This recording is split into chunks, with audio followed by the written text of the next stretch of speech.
Oh, do you need a minute? Yeah, I need a quick minute. You do the intro. And probably explain why I'm behind. Yep. Remember my buttons and everything. Like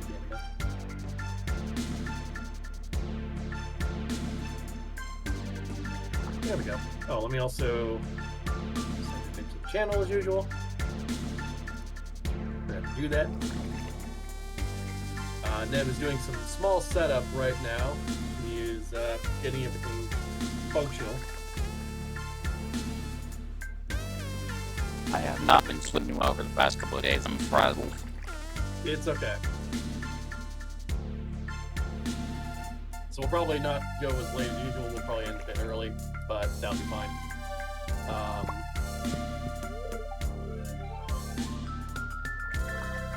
We really should organize our chests into the shed. We need to do that. Like, we have a shed and everything. We haven't used it.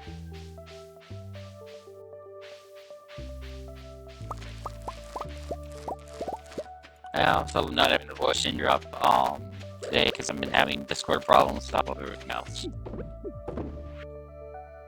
It's been a time. It's been a time. The Kingdom Hearts stream on Friday went good for me though, so that was nice. And then it crashed. Yeah, I haven't booted it up since then. I'm giving it a little bit just to see if like maybe an update will occur that'll fix things. I'm honestly surprised that it started doing that because like we've been having streams with it for a while and it was just fine. It was just like this particular Friday, it was just crash. I think I can go to the trial today. No, we can. I have an item for that. And in fact, as long as, do you have any extra ginger? Yes, we do. Perfect.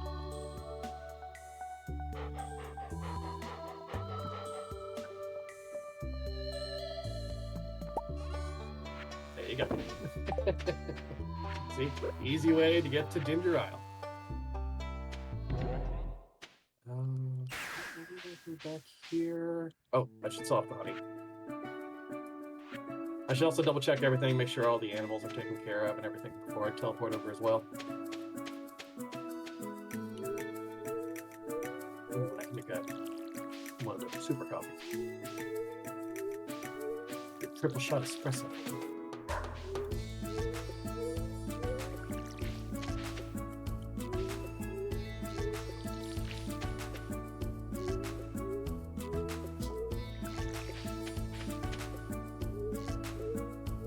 So one thing I definitely want to do, which I'm not sure if we'll get to do today, but we'll see, is create the Infinity Blade.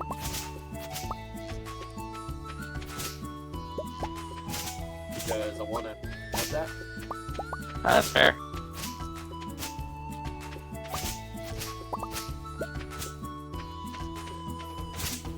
While I check the rest of the farm, we had not done some watering. I got it though. I'm still working, to be fair. I'm just clearing out the island farm. Yeah. More just like, I'm glad I didn't teleport with you and then had nobody at the farm to work on it. This would have been like, whoops, we forgot to water the plants again. Oh well.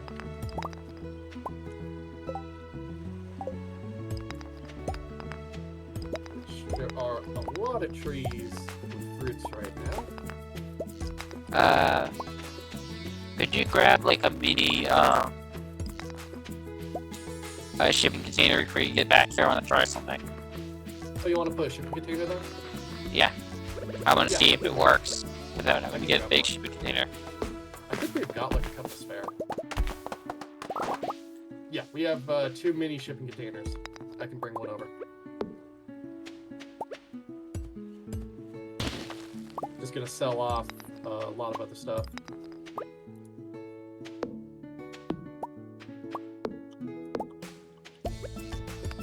And I need to get our rice farm going again. We could get a mill at some point and start milling the rice. That'd be nice.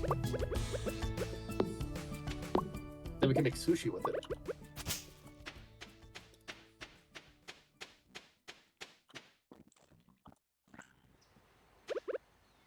Jeez, it's already 1:30 in the game. I forgot how fast this game goes.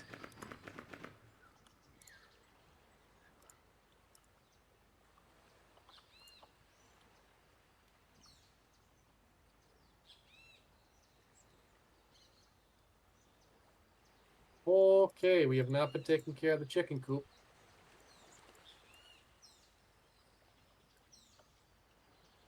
A lot of eggs.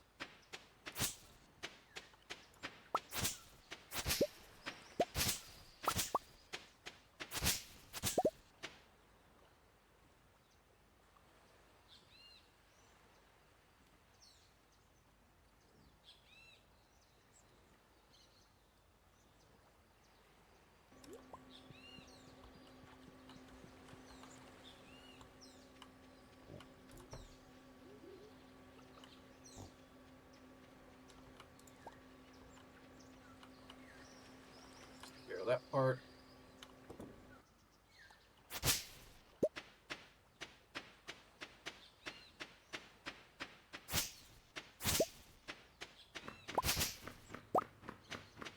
There we got a truffle.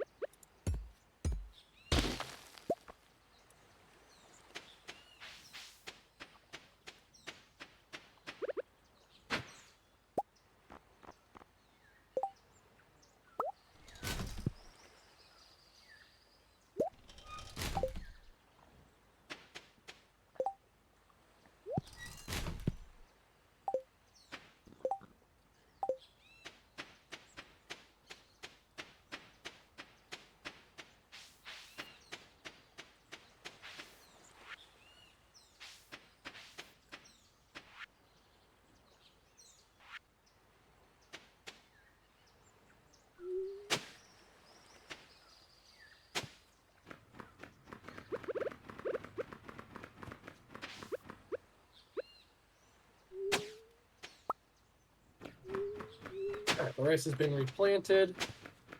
I've gotten the truffles from the farm. Gonna turn this into oil, and then go where you are.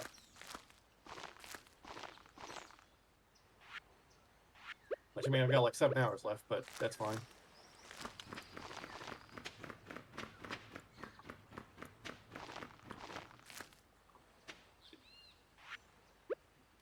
I could try and get more crystals is probably the big thing I could do.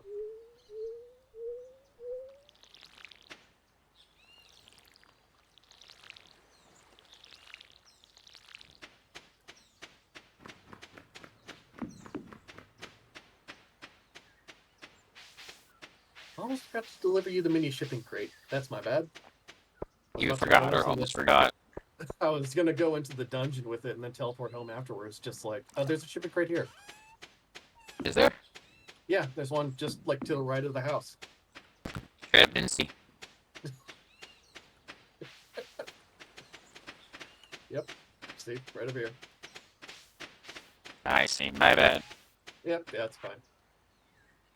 I'm gonna put some more plants I've gotten down.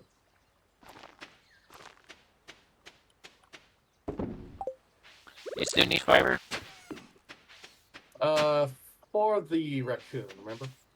I know. I'm asking if you still need it. Yeah, I'm gonna need it at least at some point.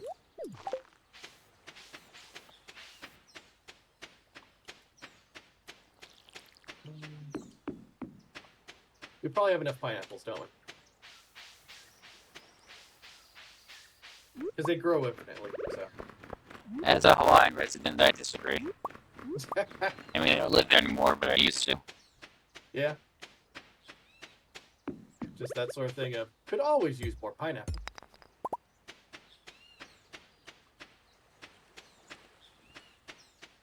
Alright, going back into the caves again.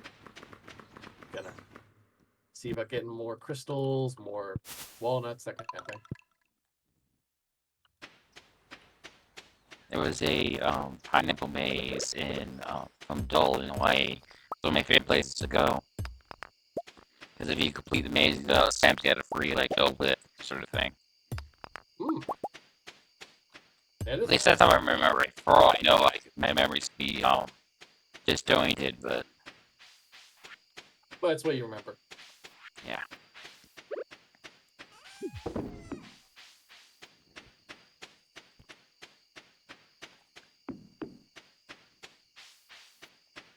Ow. There we go.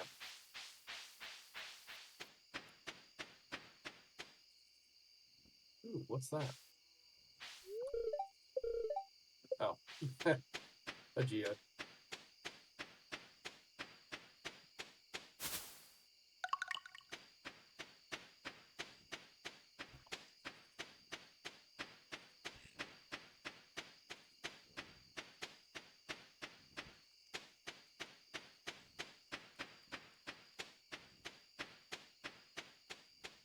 There. Some more cinder.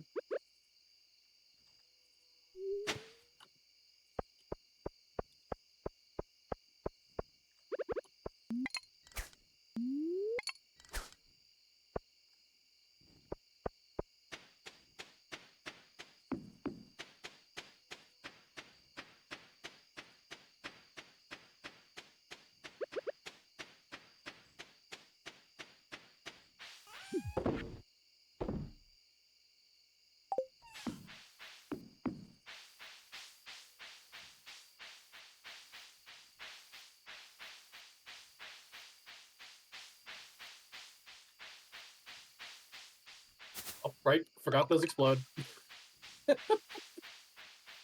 I killed one of the enemies and it was just like, oh, it's still alive. I can walk through. Oh, wait a minute.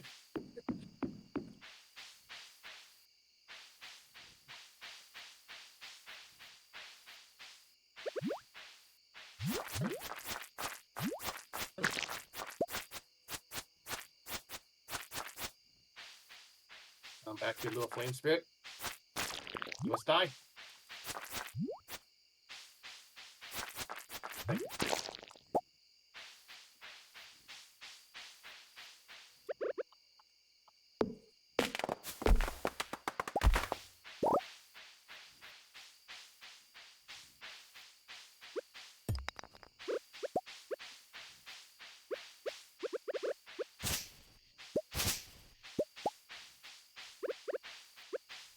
All right.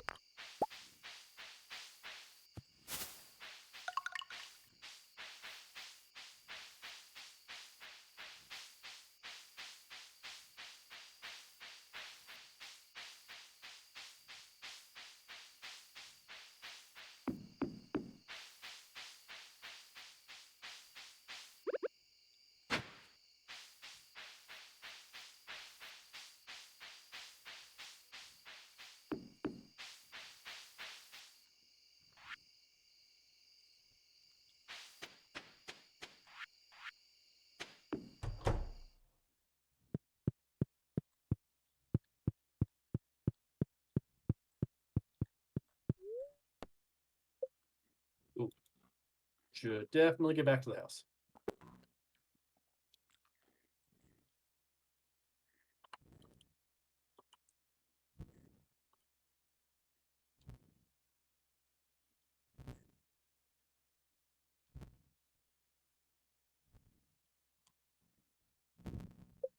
There.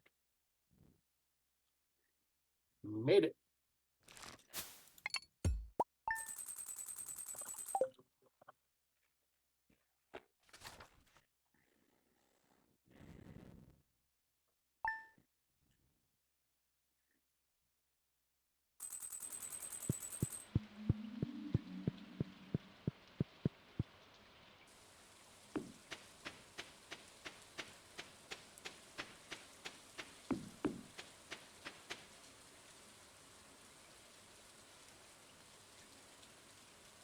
You slept on the island, I'm guessing? Yep. Okay. I made it back to the house, so you don't have to worry about that.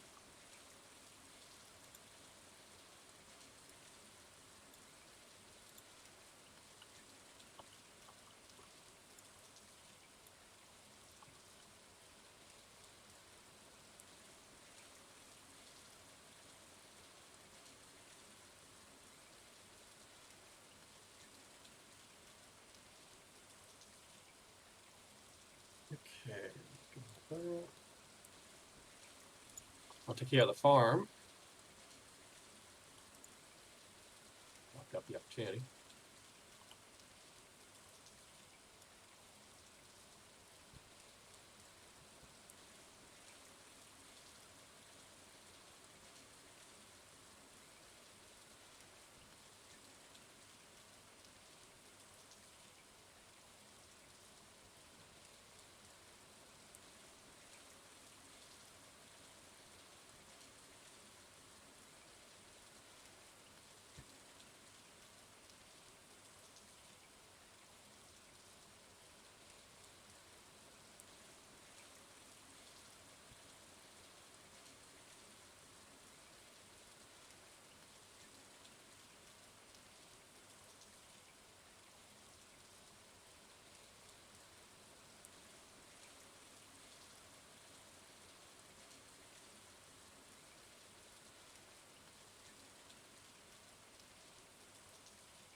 Seems like it's gonna be kind of a quiet day.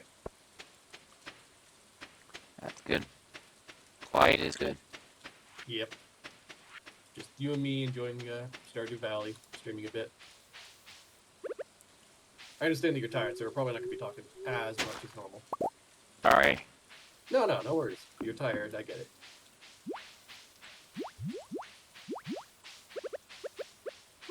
Life has a way of throwing curveballs.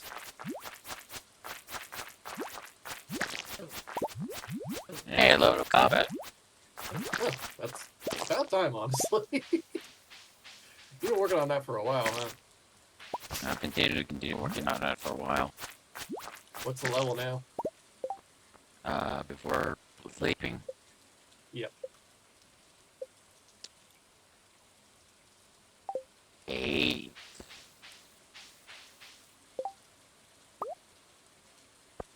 I think. How many dots are empty? 2. I don't know if that's because I leveled up or not.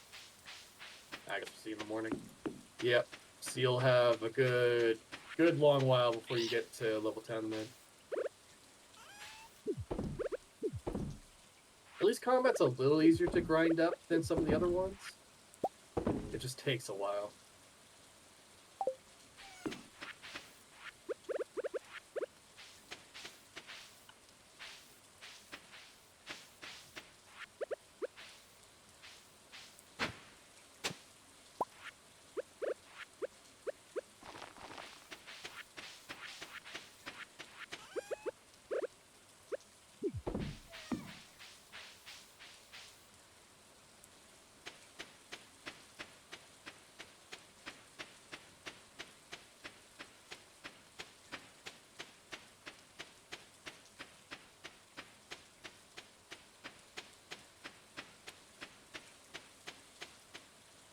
Let's see here.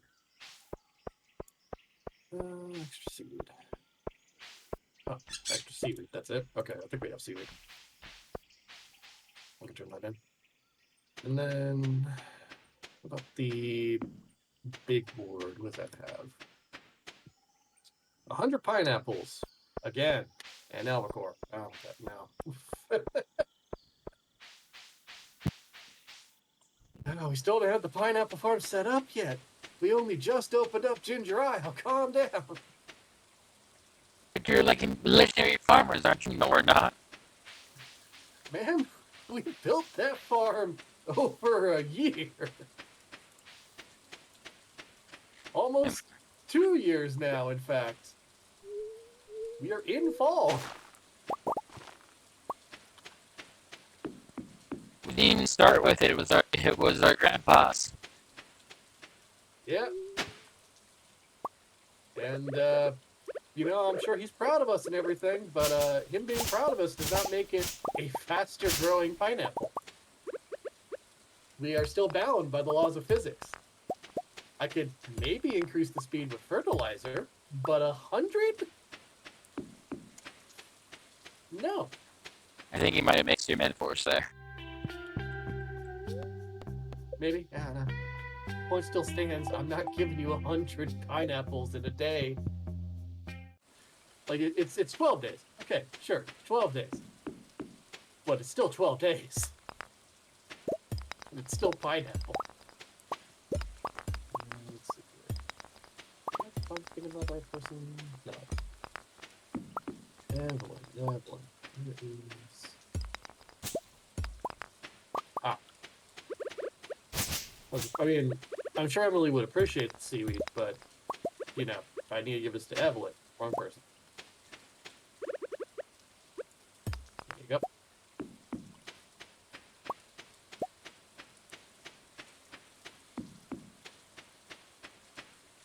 Okay, I guess I'll head over to the island now.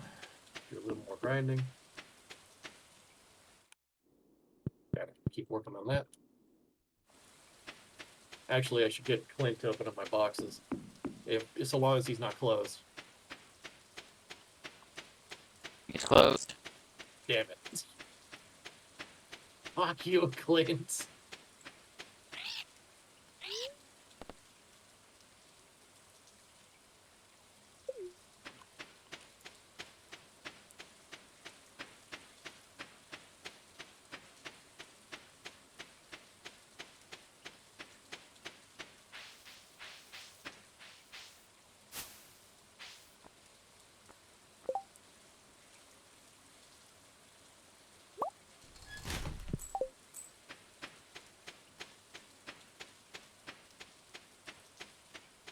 I'm surprised it's raining here.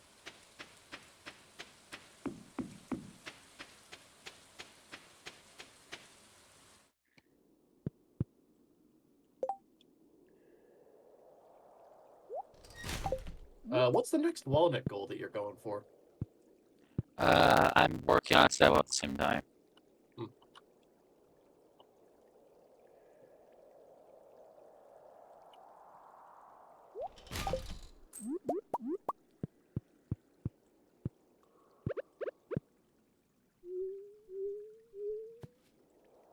Wait. Ah. Well, I'm about to add 2 more walnuts to your thing.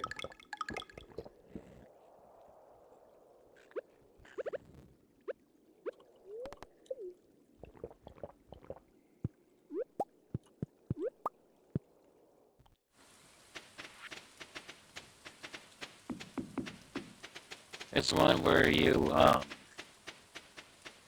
wait on rainy days into dry out to listen to a bunch of birds in order to plant gems. Planting gems? Yeah, there's like a place you put gems in an altar.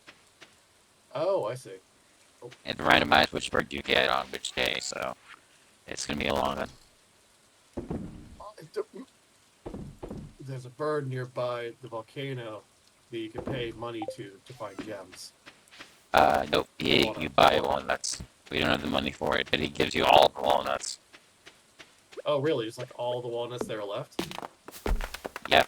There's like ones I want to do out of just curiosity, where one of them is that you win at darts, so. I'm fairly certain that it's also just like the cost probably goes down the more that we find. Yeah, it goes down like 10,000 G, so. Okay, there's one over here that's kind of hard to get. Maybe I can.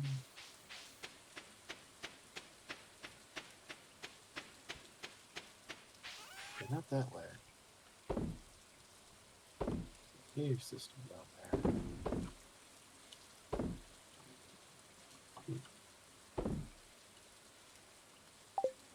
You know what?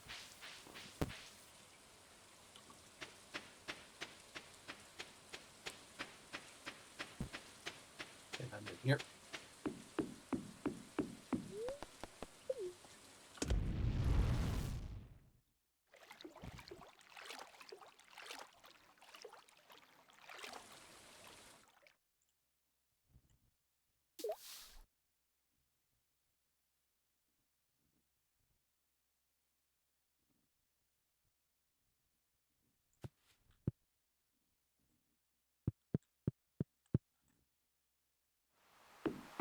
I got another journal scrap. Oh,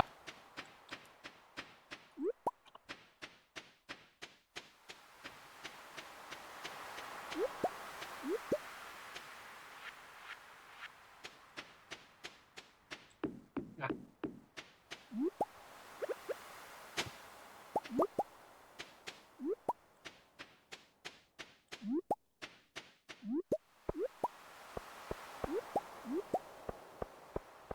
I have to whenever I pick up all that's forgeable is automatically iridium is very good because then I don't have to like worry about having space for things. oh yeah, because like if you pick up something, it's automatically the same quality as everything else in your inventory. Yeah, makes sense. Oh god damn it. What? Abigail, try to go back to sleep in my bed. That is my bed. Did she just block your path again? I needed Is that that the cutscene. cutscene? Is it the one in the graveyard by any Yeah, chance? our plants are gone, by the way. What do you mean? I mean, they're not where the plants are in the Well, it's probably cutscene. just for the cutscene. I'm in this special version of the graveyard where all of our shit is gone. I mean, they do kind of like throw you into a duplicate of that area for the scene. It's like how, when you've got the art show, it's not like there's an art show in front of the shop that I could visit while you're, doing the cutscene.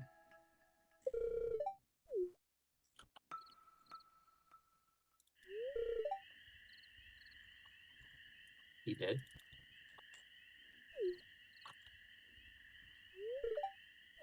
Like, you used this sword before, like, sort of, no, I only for self-defense. I'm terrible at using a sword. You're thinking about my friend that works on the farm with me. He's the one that uses the sword. You're thinking about the human farmer. You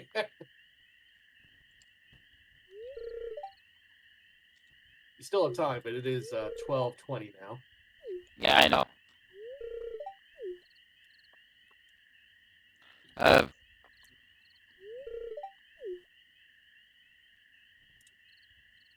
bye, Pierce, I guess. Fuck. Abigail, you know I'm married, right?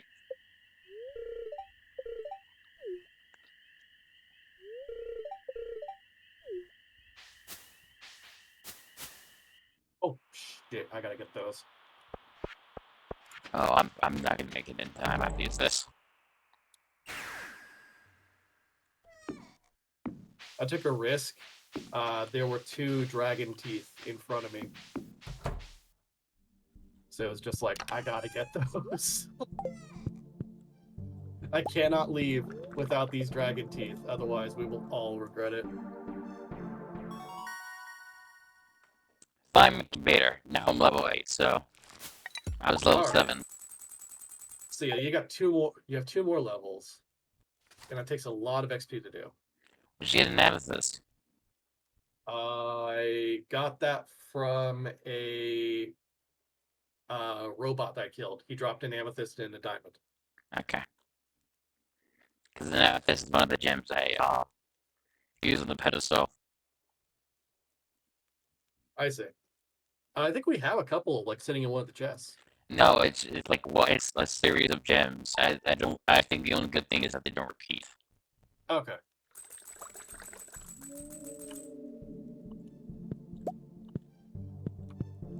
Well, it looks like the farm is going to be easily taken care of today.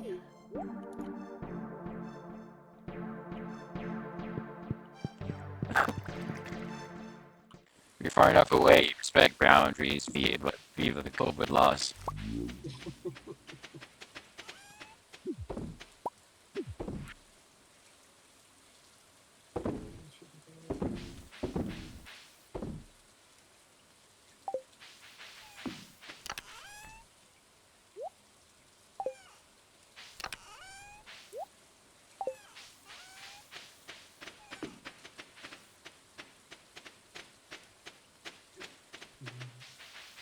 Let me shut up the barn.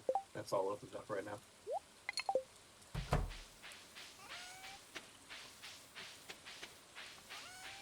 Yep.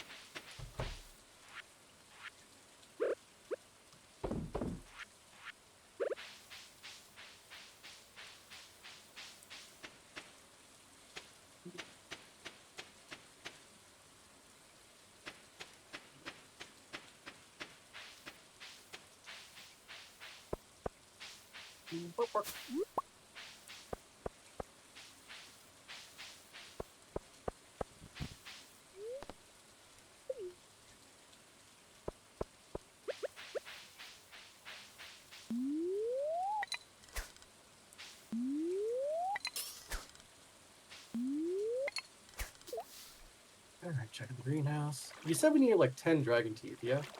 I think so. I've got 3. So we've got a good start.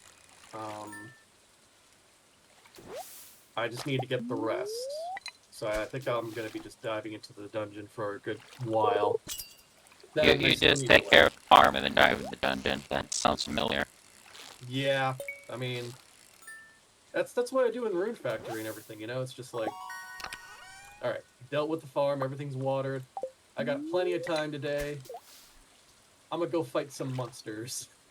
Oh, good, it's winter. That means I can just go to the dungeon. Yep. On the Rune Factory, like 5, they've made it so that you can plant pretty much anything in any season. They just have seasons where things don't grow so well. And I think that was actually a pretty nice touch. I remember when Factor 1, there's like one dungeon that's always in spring. So they put strawberries there and then just visited every, like, yep, ruin points. Yeah, pretty much. Money. Okay, I'm gonna go to something else now. That series had like so many small things that let you, or there were like secrets and stuff like that that you could try to do. Like the concept of keeping a plant alive for 100 days or something like that. That it would give some kind of like special thing.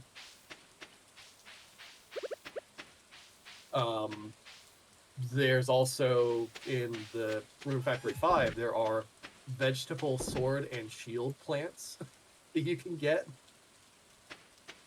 that you grow, and depending on how well you grow them, they could be some of the most powerful weapons in the game.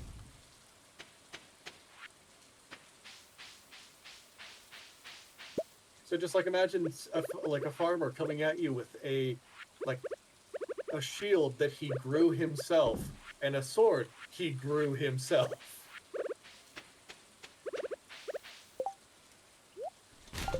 I can imagine that. I played a character, a princess, that grew his own minions. Yeah, it's kind of like that.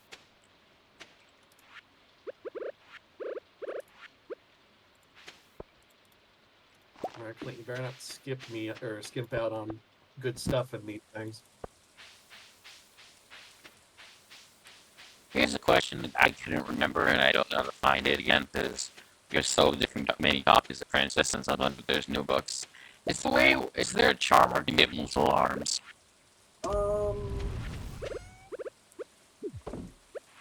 So Jill had a character that had multiple arms as one of their things. I don't recall if it is a charm that they came up with or what the method was. I have to look, but I do think that there is a way to get extra arms and legs and stuff like that within the system. I just don't recall it. The closest Princess character I have in mind, it does not work with that. It's just a case of, man, it would need if that was an ability I can have. Oh, the next Princess I'm coming up is for Lependria's game.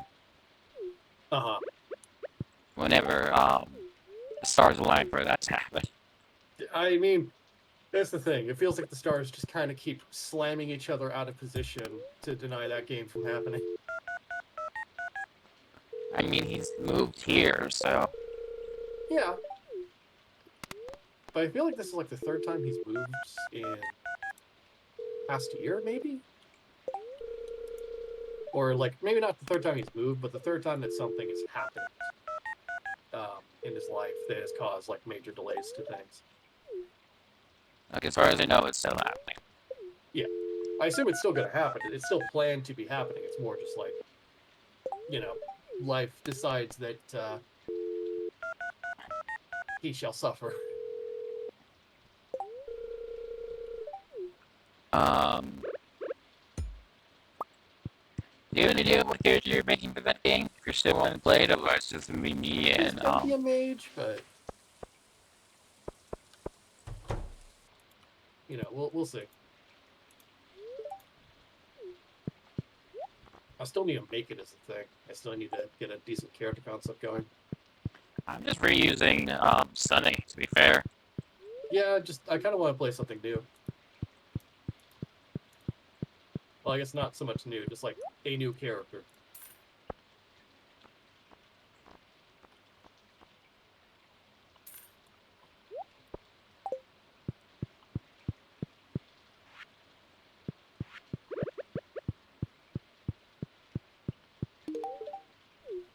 nope, don't eat the flower.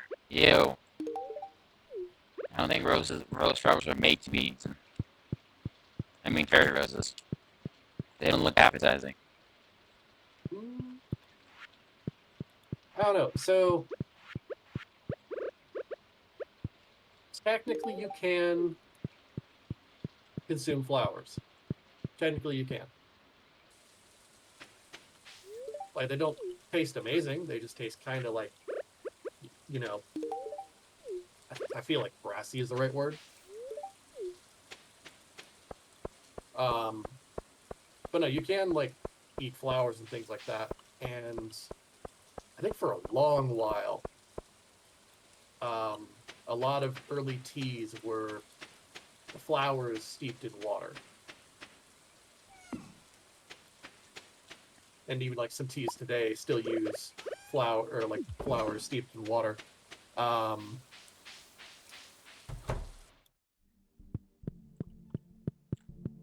but not sure how many teas today would be like still going off of that. How did I know that you're like a piece of shit? Shane, I'm your husband.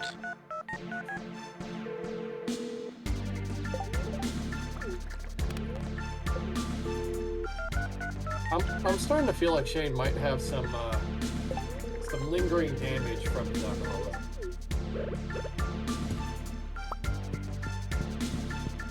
You feeling like that too?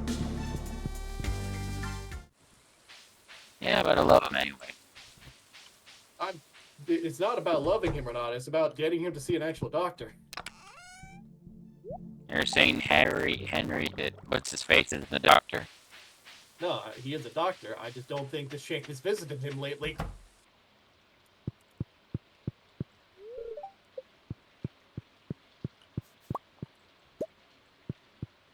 Bill Cosby is a horrible man, but man, some of his jokes are actually so funny. Yeah, that's the unfortunate thing. That's been kind of like a running theme lately in a lot of cases. That's why one of my sort of mantras is hate the jerk, not the word, because there's people like, oh, I want to try this. Oh, you're terrible. Yeah. And in some cases, the case of they like make something that I was interested in, and then turns out that they're completely horrible. I'm not interested in that anymore. That's fine. There's other times like they were part of a thing I like. I don't want to hate this thing because it was because they were terrible. I would just hate them. Yeah. There are like the thing I'm thinking of lately has been like a good number of streamers that tend to be in the more popular sections in certain areas have just kind of like had things happen lately that are not great. Dr. Disrespect being like one of the more recent ones, along with others. It's just like, man. Oh boy. You probably don't have the context on that one, do you? I know the Doctor Respect one since it happened on. I learned about that from Twitter. Yeah, it's kind of hard to like not stumble onto that these days, isn't it? I also heard that Mr. Like, I think about, like, for instance, Mr. Beast is the case of, oh, right, who is he again? Like, from my perspective, he just suddenly exploded on the scene, like, who the hell is this guy? Yeah, pretty much. Um, he's been getting hit with allegations too, but at least not to the degree that like Doctor Disrespect has. It's mostly just been about like possible rigged games and stuff like that, um, and possible like laws broken involving gambling, um, which I think like most of those are not quite as solid by comparison. It's just a thing. Um, Still pretty crazy though. There's the stuff with Logan Paul that's happened lately. I completely don't give a fuck about Logan Paul. Oh no, he sued somebody and lost. It was actually pretty good. It's more of a thing of like, yeah, you deserve that, dumbass. What do you sue him for? He sued them for defamation for calling his crypto game a scam. It was rather interesting because he was also being sued by another person, and his lawsuit admitted to multiple things that he was trying to disprove in the other lawsuit. So it just kind of became a thing of like, you just stabbed yourself in the back there. What was the plan? And then the defamation lawsuit, I think, also got thrown out on a lot of cases. I need to check if that was the one that he lost.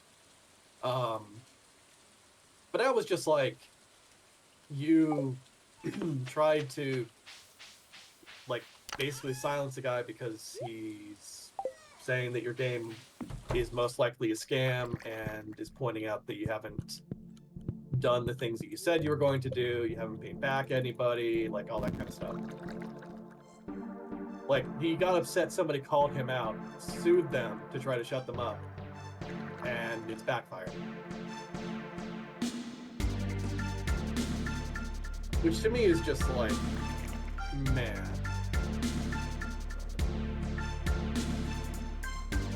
There's like, I think it's the Streisand effect, basically. Yeah, it's like literally Streisand effect.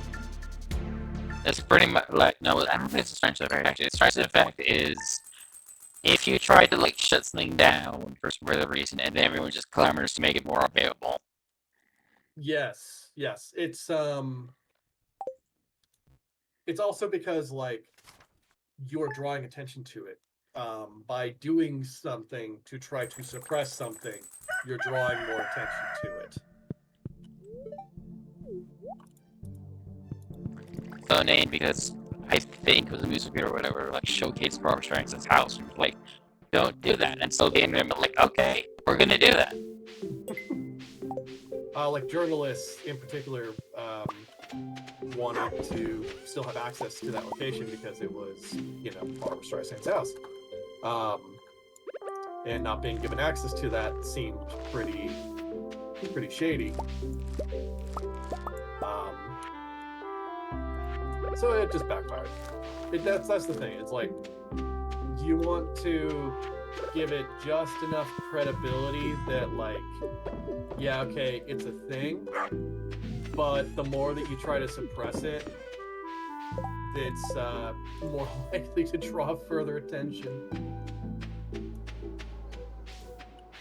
I acquired something that I'm gonna go get. What's that? There was an update that requires you to use an ancient doll in Mine 100. What does that do? If you watch my screen, you'll see. Okie dokie, I'll take a look. Let me just do this. Okay, let's see. A far away stone.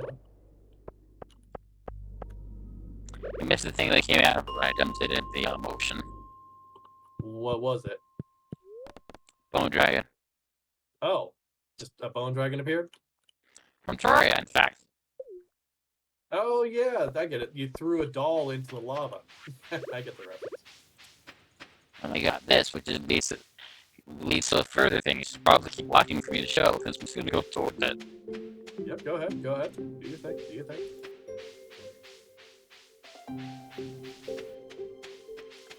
I got you up. Are you taking it to the wizards? Yes. I mean, it makes sense. It's a crystal. Yeah. I'm not giving to him, but I'm taking it to the wizards. It's just, it's magical, so I assume the wizard has something to do with it. Yeah, it's magical. No, giving it directly to the wizard. No, I get it. I get it.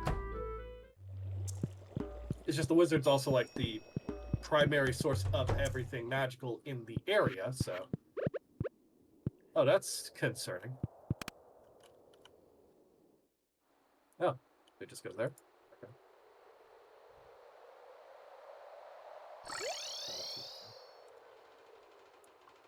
Okay. Terraria. Let's see. Oh, he gave you a sword. Nice. Don't touch that.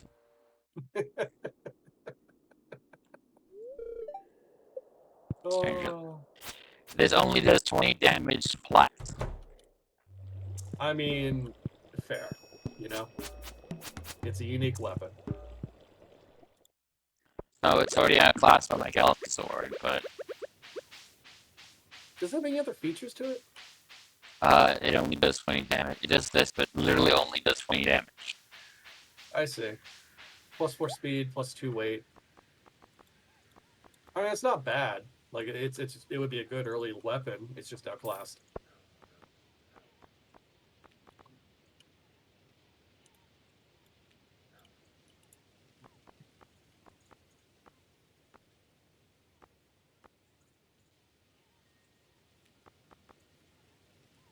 It's that much, you know. I'm in the mines right now looking for a squid king. I got it for the quest from Erasmus.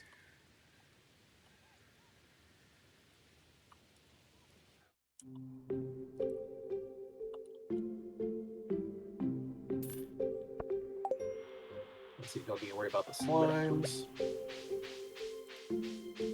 This ring really actually is like one of the most useful things in the game. I am honestly surprised by it. It's just like, yeah. You know those slimes that are all over the place? Yeah, just ignore those. Those guys don't do anything to you. You're good. Best part is I could actually upgrade it with defense too if I wanted to. I think. Because the forge lets you add things to items too. Oh, there goes Gunner again. Somebody spooked him. He's upset. He's got to go and deal with it.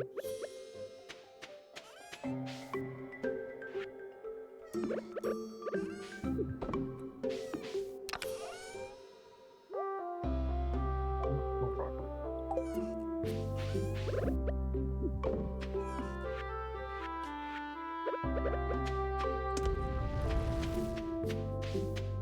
I'm gonna put this in my purple chest, even though I don't intend to take it out simply because I don't have a place to put it, but it's very unique. What is it? The Meow Meow. Oh, yeah.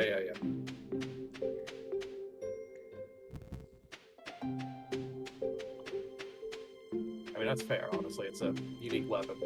I might not end up going to the island today. Shouldn't be a problem, but I see you got hit by a cutscene again.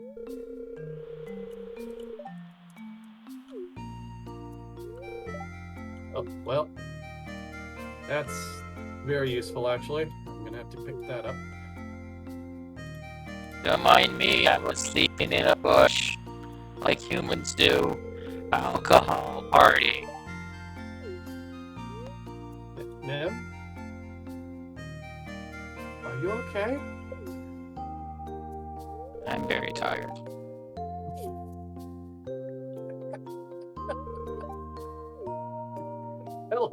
I felt both in and out of character. Oh boy. Oh. Okay, we've only got, I think, like 2 hours left. You'll be alright. You got No, it. yeah, no, I'll be alright. It's just, You're tired. I've had a rough night. Uh-huh. Hopefully, once you take care of things, it'll be a little easier on you.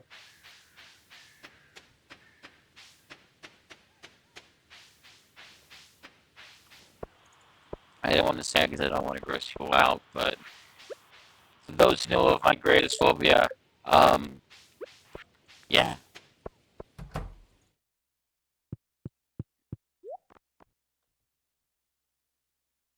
it's related in every way that's bad. Yeah, that's not fun.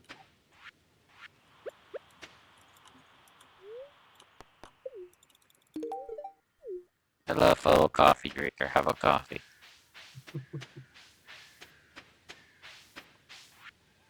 Yeah, you said that. I looked over at my own coffee cup that's sitting next to me, and I realized it was empty, and I was like, oh, man. I don't like coffee in real life. So I can't stand the smell of it.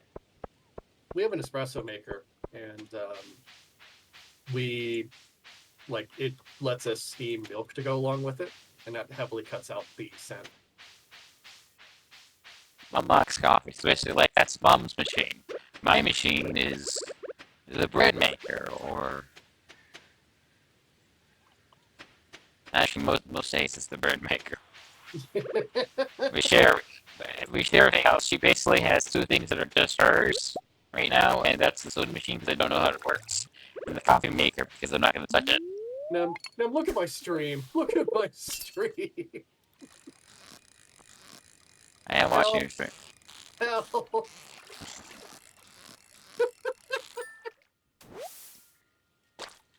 There's an entire floor over here, and I can't get to it. I'm currently fishing, so I just hear what sounds like cries of how like, fish. I'm sure Kalis is fine. Meanwhile, Kalis is stuck behind a ladder that got spawned. That is some nasty RNG right there.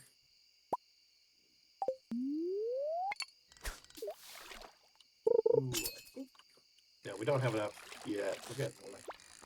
I think I'm close to having enough light essence. I can make you a ring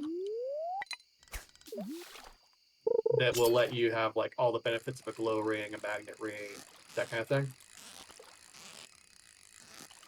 Okay, So it's the same one I've got on. the Iridium band. Yeah, it's the Iridium band because it increases your attack damage by 10%. It gives you glow. Like it counts as like all of the other ring types combined into one.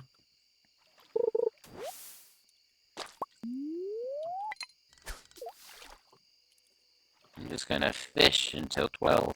Or do I have my things full of fish? Whichever comes fish.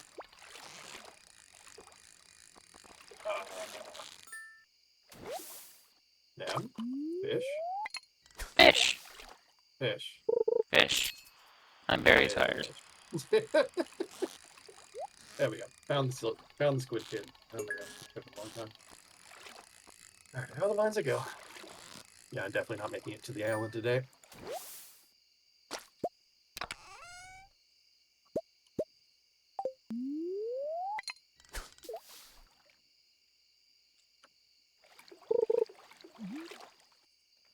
So 2 prismatic shards. So if you want to, you can take the prismatic shards, and then I can hand you a bunch of cinder shards. Hey, you could try upgrading your sword. See what you get out of it. Sure. I'm not sure what you'd want necessarily, but you could go for something. Maybe knockback. Knockback works, yeah. Let's see here. Oh, actually, you know what's funny? We have enough light essence. You know what we don't have? Dark essence. Yep, I need 50 void essence. Never mind, we've got enough of that. It's just too far away from the crafting bench. That's funny. Okay. I've got a gift for you. Where are you? In the mountains. Damn it, Neb. I said I was fishing, and I mentioned being near the mines. Here, I'm putting it into your purple chest. You? Yeah, what?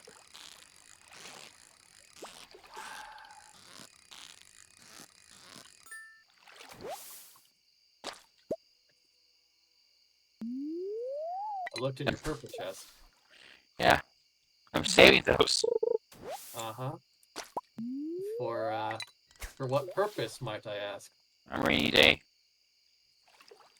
Just a rainy day? Yeah. Hmm. At this point, I actually feel bad selling those since we normally don't need that much cash. So I'm saving it for like emergency funds or when we finally get enough for the. Like I'm planning to like save up 200, so when we finally get enough for the island obelisk, I can just sell that and then go get the island obelisk. Okay, yeah, that makes sense.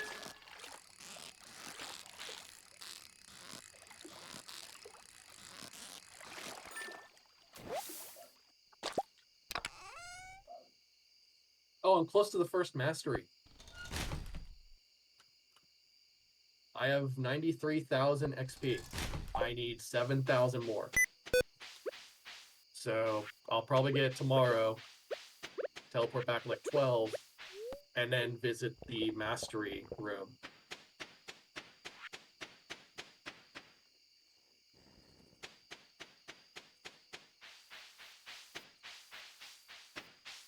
Here's another question: what would you classify your common trait of player character types? I mean, as in ones you play. Like what type of characters do I usually play? Like I normally play rangers, then very close up people. And like its base character types, they're either like unorthodox some fashion, or attempt to like former heroes and then just run once. I do feel like I play a lot of rogues, like rogue types. The kinds that, like dashing rogue is probably the best way to put it. The sort that maybe don't necessarily stand out at the front or anything like that, but can at times. That is like the favorite type I like to play. But lately it does feel like I've been playing more fighter types and such, or just kind of like the, I guess like the expert essentially, where they're the veteran that people kind of rely on. I have noticed that. Like I said, I try to mix up and try things outside of my comfort zone. It's like Valerian would be the dashing rogue at the moment, where he's quiet, he's not like trying to draw attention to himself, but he somewhat knows how to talk at least. And Edward is Gremlin. Yes. He's actively breaking the law at every he's part of a family that actively breaks the law. The law is slavery is bad, but that's still technically a law.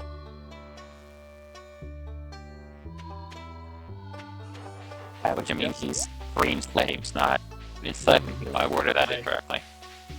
I just know that I'm gonna cause things you've done to turn back on you. Very. I I already have plans for silly moments. I actually have like in that long car trip between Vegas, Tennessee, where I'm currently living. Um, I wrote like a lot of weird backstory for Edward, as I basically wrote a timeline of Edward's life. And in essence, like I had a vague idea of I wanted to do this, and I just didn't have like a full idea of how it would come to be. Yeah. And long story short, I may have given my characters. My friend, don't worry about the trauma. I'm fairly certain at this point I have maybe given Valerian too much trauma. But it will be okay. I actually like showed Valerian's background to another person and they were just like, this guy needs a hug. But he won't take a hug, Edward would offer. Exactly. It's just like, oh man, he needs a hug. this guy, well, you put him through a lot. And to, like, I want to make it very clear, as role players, that's kind of something that we actually want to hear because, like, when we're going for a certain type of character and we write up a background to describe them and kind of go over some of the things that has happened so far in character, just the response of like, they need a hug or I like how they are portrayed is something that makes us feel very happy about like we're getting what we want across, we're showing kind of the key points that we think like we want people to see. It's like Valerian, like the moment where he starts talking to the halfling that basically just got tired of work of like, do you understand that what you have, this right to work the job that you want to, is very precious. I didn't get to have that and then gets cut off. Like that alone is a very sad moment for Valerian, and that's kind of the point. The fact that Gorshak came up and tail slapped the guy immediately afterwards also is a good moment. I was wrong. You can't make casts. You can make casts? Yeah, you can make casts. They're like something wood, something hardwood. But I made some and I'm putting them in your room. Okay. What, my room? Your basement. Put them in the shed. Too late. You have a pickaxe. Pick them up. No. No, I'm already out of your house. Your wife kicked me out for being weird. We have a shed for a reason. I carry like all these cats, and I was like, "Hey, I'm gonna put this in your basement." She's like, "What?" It's like, "I go, yeah, I'm done." Like, get out. I was like, "All right, fair enough."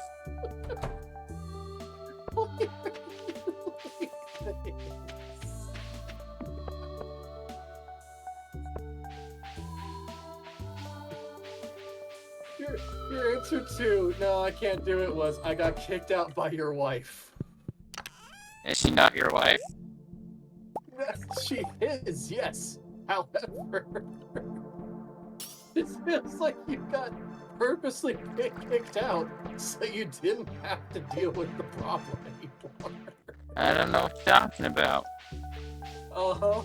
That sounds dishonest, and I would never be dishonest. To your face. To my face. So, the fact that I can't see your face right now means that you're more likely to be dishonest? I don't want to comment because it looks like it's going to correctly the fifth. It would be a lot more funny if I played the incorrect So constitutional right. The bird next to our house apparently wants 5 walnuts or something. Oh, and that's to get a mailbox, I believe. Oh, never mind that. I was gonna be like, oh, this could be interesting. I'll see what it gives us, but if it's just a mailbox, I do want to save up 20 walnuts just for the like shed or the resort thing that shows up on the beach. Because that seems like it would be kind of nice.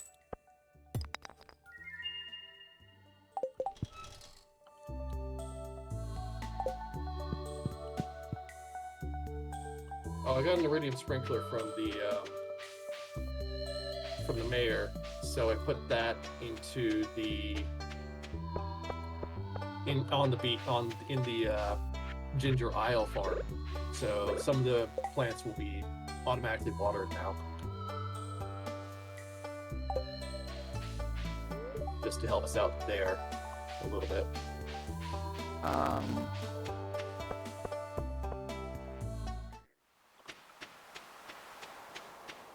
Yes. I had something in. Oh, yeah, like, during the whole, like, he expects me to work for my job. All I can think of is Edward's, like, fuck, dude, I worked in a circus. You know what's one of the most common jobs in a circus is fucking shoveling shit, man. You just have to, take care of fucking books. Yeah, it's literally just like, also just the, she gets on my case if I mispronounce a god's name. And it's just like, well, yeah, I feel like that's something that most people would probably do.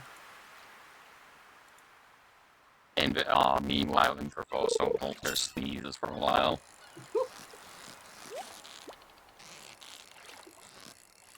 To explain to the public, this is back in when where religion was. It wasn't loose. I'm thinking of lore, isn't it? Where you have like several different categories for lore. Yeah, Pathfinder lore can be unique in that a lot of Pathfinder lore can change depending on where you're at in the series and such like that. Or it could be that like certain events have happened and have not happened. From the perspective of the characters, certain things that are well known to us outside of the game are not well known inside the game. So for instance, like Shalyn actually has a fantastic example of this is known outside the game, and it's not well known inside the game. Zon-Cathon's whole thing with Shalyn. Oh right, he's her half brother. He's her half brother, yeah. Hold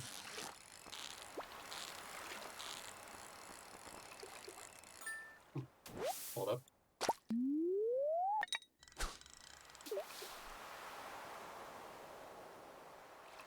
Okay, You need melons, wheat, and garlic for that guy. Oh, is that it?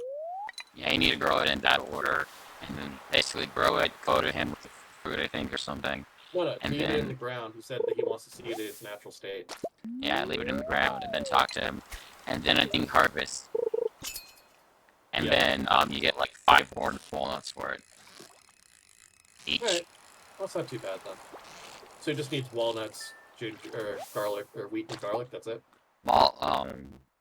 Melon, wheat, garlic. Yeah, melons, wheat, garlic. That's not too bad. But yeah, I played a ranger, and ranger in Pathfinder is a lot better than ranger in D&D. I heard it got even worse with the recent edition. Yeah, that's why I say that. Oh god, I don't know what There's like every time I hear like hear people who play Dungeons and Dragons like talk about how Rangers being bad. Like, have you played Pathfinder? Rangers like competent in Pathfinder. Rangers fun to play. I played a Ranger, and I played a Stable Company Ring. I'm going to get it wrong because I keep mispronouncing it, and I don't think anyone corrected me. No, I think that's the right one, Stable Company. Oh. I think at one point I said Sable Company as rhymes with Fable. Yeah, I think you might have. Sporgos in particular, like prestige path based, not prestige, archetype for Ranger. Yeah, basically I got it riff, but I get my my favorite terrain and favorite enemy, my favorite terrain later. Mhm. I basically get one less favorite terrain overall. Um, it's like it's a fair trade. We are in Corvosa. Most of it is a city, so pretty much city. My favorite terrains being the city is urban. Yeah. Um, but I didn't put much in religion at the time. I had an in-character reason for that, but then another good like his wife had said he sort of like, and then she just like stop like remove all the religion away. Also, he had like a severe drinking problem. His wife was intentionally slaughtered by sort of villain was it Gabriel? Gabriel Lamb? I keep going Gadrian in my head. No, Or just I think it's Lamb. I think it's Gadra and Lamb. Yeah. Lamb, like in front of him, got his cow killed and just basically downward spouted fast. Yeah. Oh. Um, but it, but as for roleplay purposes, Walter straight up didn't know what some religions were. And I played a paladin of Shalyn, who is the goddess of love. And part of that is that, yes, the Shalyn temple will sometimes have courtesans. Which, remind me, how did Walter phrase that? Future me is gonna have a ball ladder when you figure out when I learn how to edit, but I call it the character of the horse rat. Yeah.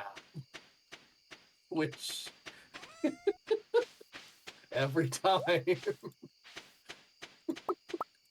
think eventually, like, every time they said it, it was just, Shillin, give me strength. Shillin, give me strength. Shillin, give me strength. And then eventually it was just, Shillin, give me patience. For if you give me strength, this man shall not live. I think at some point I started saying it just because I knew it was making you angry. I sort of evolved, sort of. I believe my character was a lot older than yours, even considering the half-life thing, the half elf thing. Oh, yep. So Yeah. I think at some point my character just started fucking with you a lot older dad style. Well, I mean, even like half elf wise, without that, I would be younger than you. Because Gerald, who was that character, was supposed to be like around 20. And And Walter was old enough to have been considerably in the Civil Marines and also married and also had a child along the way. I forget his exact age at the top of my head, but he was like, oh, he wasn't old, but he was like adult. Clearly, has been an adult for a while. I had like a full blown character arc, if I remember correctly. I think once Moon once through a series of events got my wife resurrected because as well I did not know this was that, by the way. I did not realize you could resurrect non-playable characters. I thought it was only PCs. no, it's like there's a chance that it will not work, and there is a chance that the person that you request to be raised may not wish to come back. This actually was a plot point. I got a starfruit, by the way. Do you want me to throw it into the seed thing so we can get more of those, or? Oh no, I need that request. Okay, so eat it then. Got it. Fuck you. It's already gone. Really? I'm sorry. Come on, man. I'll go back to the fucking desert, I guess. Yeah, I know. It's already got into my inventory. I'm sorry about that. Okay, are you fucking with me, or are you actually serious about eating it? No, I didn't eat it. I'm still picking stuff in the greenhouse. I did not eat it. It's in my inventory. That was the joke. It's already gone into my inventory. Oh, I didn't hear that, and I only heard like it's gone as though you've eaten it or tossed it in the seed maker.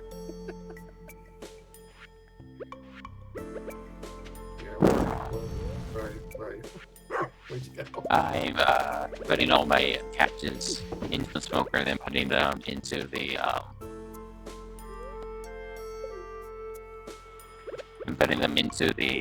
thing. I actually had hair development Right, Trent.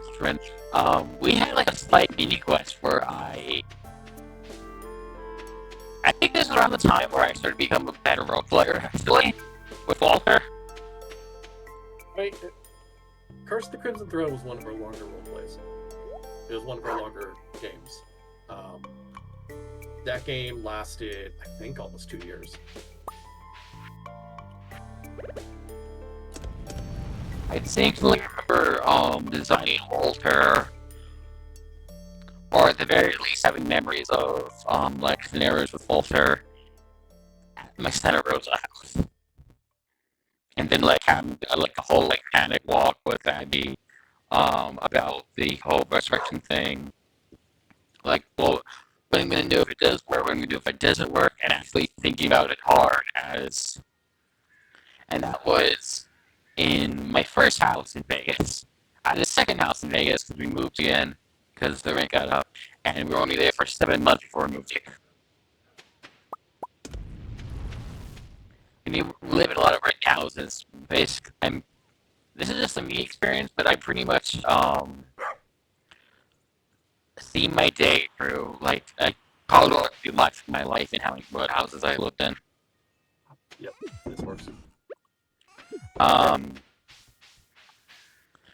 but we've had like a whole like ninja quest where it's like I need a special type. I think I either misunderstood something or wasn't explained to me properly, but I was under the complete impression I needed diamond straight. I couldn't just like pay money for resurrection. No. So the issue was not so much that you needed like a diamond straight. Um, it was that you were thinking of the wrong spell. You were thinking of Raise Dead. Raise Dead requires diamonds, right? Right. Resurrection is a different spell, and that one has a much longer, like area of time that you can work with. Like I can pull it up right now. Um, I think I remember getting diamonds for something. yeah, because you got a diamond for the Raise Dead spell. But what you needed was Resurrection, which was a diamond worth 10,000 GP. Oh, that's right. Yeah. Yeah, so the diamonds that you had were not strong enough for that sort of thing, and Resurrection requires 10,000 gold. Because Raised Dead would no longer work on your wife because she had been gone for a long time.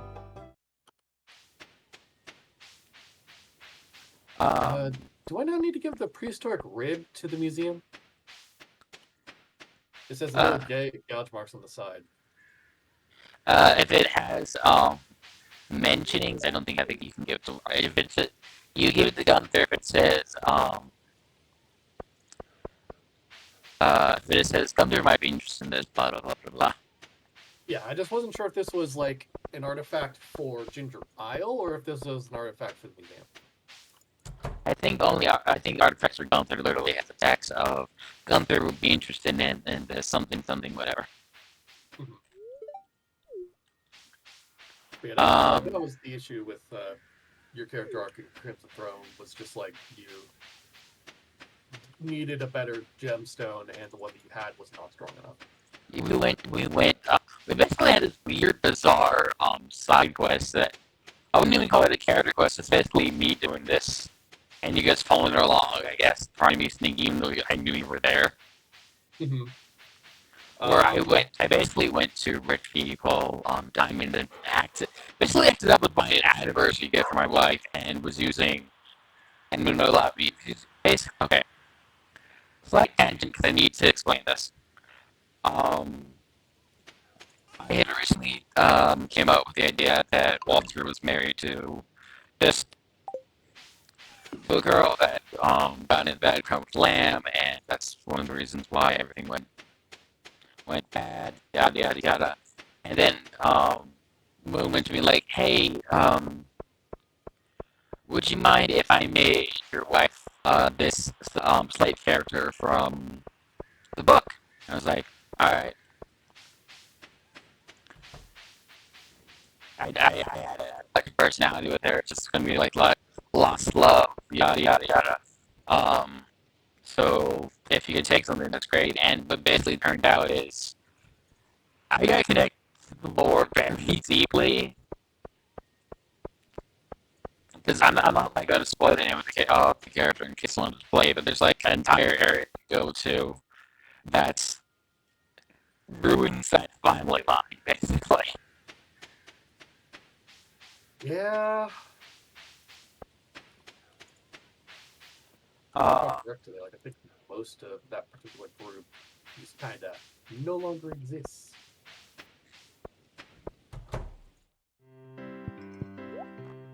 Bad thing happened. But then again, it's Pathfinder, and there's always something terrible happening it's a somewhere. fantasy tabletop game that the houses get raised, but it's a very well-to-do location. Um, and one of the basically I asked Moon the DM, could I use the personality and stuff I probably would have observed at these very rich locations to pass off as though I'm a high to do person, buy no a gift for my wife. She's like, yeah, sure, go ahead. So basically, I did my best to act as though someone like,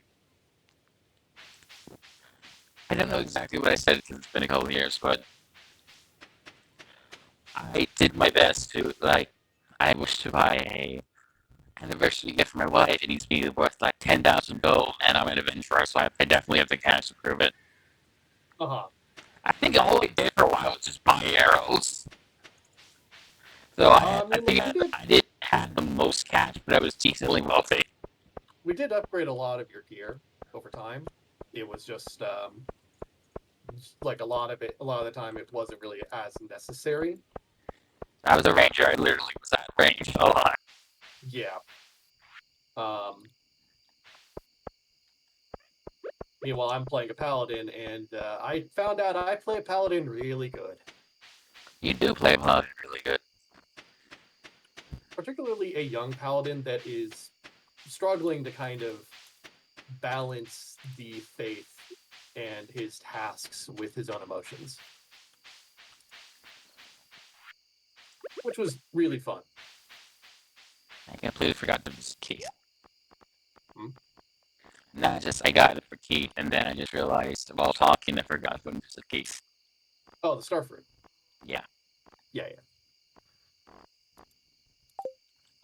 Um. So so what happened was is that I'm basically keep getting sent over to different um different jewelry stores in order to find this, and it turns out I don't know exactly how we find out, but it turns out I've actually stumbled onto a essentially a counterfeiting ring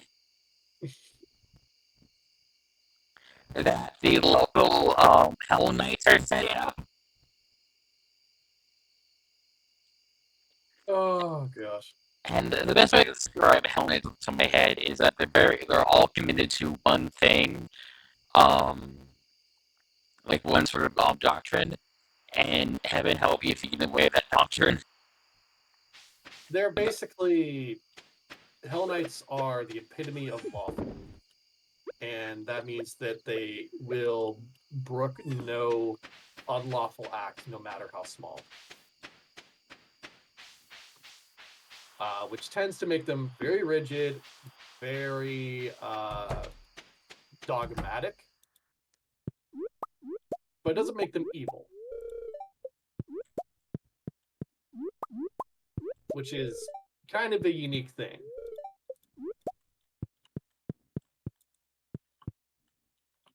In fact, I think like a good number of the Hell Knight orders actually have lawful good characters.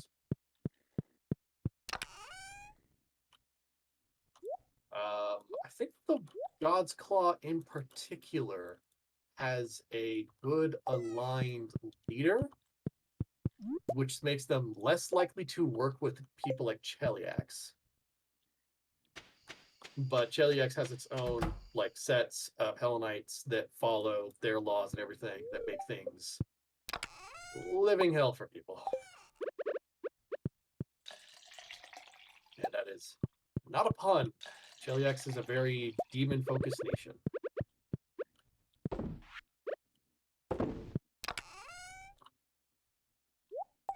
So, like, there's a lot of things I accidentally stumbled into for various tropes. I think like Fight Soldier Book 2, there's a disease that affects like half of the population. I forget which half. The problem is I had both halves for my character. Uh-huh. So I believe like Moon already told me I rolled the dice to see if you got it, and you were very unlucky. Yeah, you did in fact catch that disease, and that was kind of funny. It was just like, well, there goes Quinn's character. I Going survived. to die to the disease. There's nothing we could do. I And can then hear. Raw just looks at you just like, I could cure disease. I think you did, and it turned out it didn't work because it was a magical disease. Yeah. We needed to find like a full-on cure for it or something like that. No, it wasn't that. You could cure the disease with magic. The problem was that the reacquisition rate, like the reinfection rate, was really high for the disease. And this is right during COVID, so a lot of like we started the storyline right before COVID, and it was then like Moon at the start of it was just like, now I know that the timing for this is poor, but a disease breaks out in the city, and we're just like, ah. there's like support points of like people were like trying to not be in quarantine and being angry about being quarantined. It was like, yeah, no, stay in fucking quarantine. Yeah, it's just it's so weird how on point this particular section of the book was for how people act during quarantine. It's just like, man, this is a commentary now. Like, there were people rioting against the local law enforcement because they were trying to keep the infected from leaving areas. They were spreading like all kinds of misinformation about where it came from. Like, there's all kinds of things going on in this book about disease and how people react to it. And it was just like, huh. This is a bit, yeah.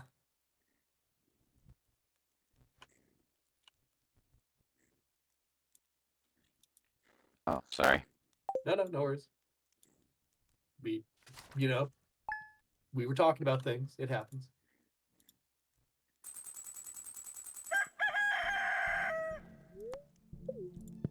My bookseller's in town today. Now everybody has to read. Yeah, nothing I need.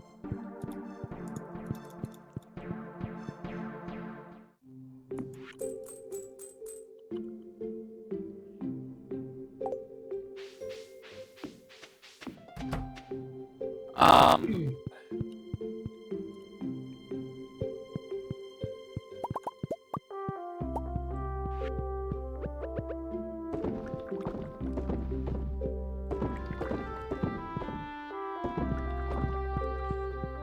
so yeah, basically I had we basically were about to leave, and then because I think Moon was impressed by my acting skills, because I didn't even think I was able to like get in. I was like, oh, it's all evidence now. I'm just fucked.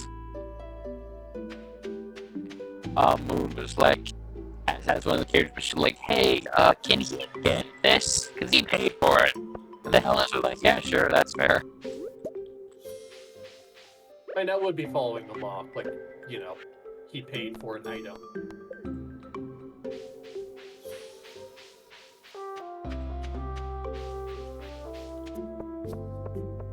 It's just not my fault. It's not my fault. I accidentally stumbled upon on a counterfeiting ring. to make fake diamonds to fuck with people. Biome balance? Is that the one that's got like? Okay, it's got 7 days, and you're just catching big fish. Okay, that's not a big deal. I thought it was like, you know, the albacore one that had like 2 days. No, I made sure to read it. think like another one was my wife. Okay, before this, my wife did get resurrected as a zombie of some kind, Yeah. and so especially having a full like an in-character breakdown of that's my wife. I don't want to kill my wife. Yeah, that was the whole thing. And it's like perfect. It's not like a case of I'm trying to cause problems or being lazy. No, it's like a legit reason of like I fought back. I was like I was actively fighting. I was just entirely. I would rather do anything else right now. Can I fight a dragon? I'll fight a dragon solo, but then have to kill my wife, please. Again, I don't want to see her die in front of me again. You know that sort of everything is sucks. Yeah, yeah.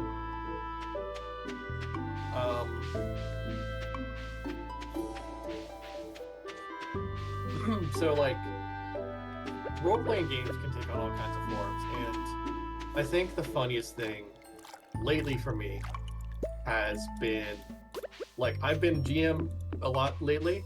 I'm running 2 different games. One's a Lancer game, one is a Pathfinder, not a Pathfinder game, a Blades in the Dark game, and both are very fun. And when I get to be a player, I get to enjoy the other side of it again, which is nice. And I do recommend, like, regardless of how skilled you think you are, give both sides a shot so that you can understand a bit more of what each side is going through. Be a GM, be a player, because it lets you see beyond the curtain and get into the mindset of each group and what they might do.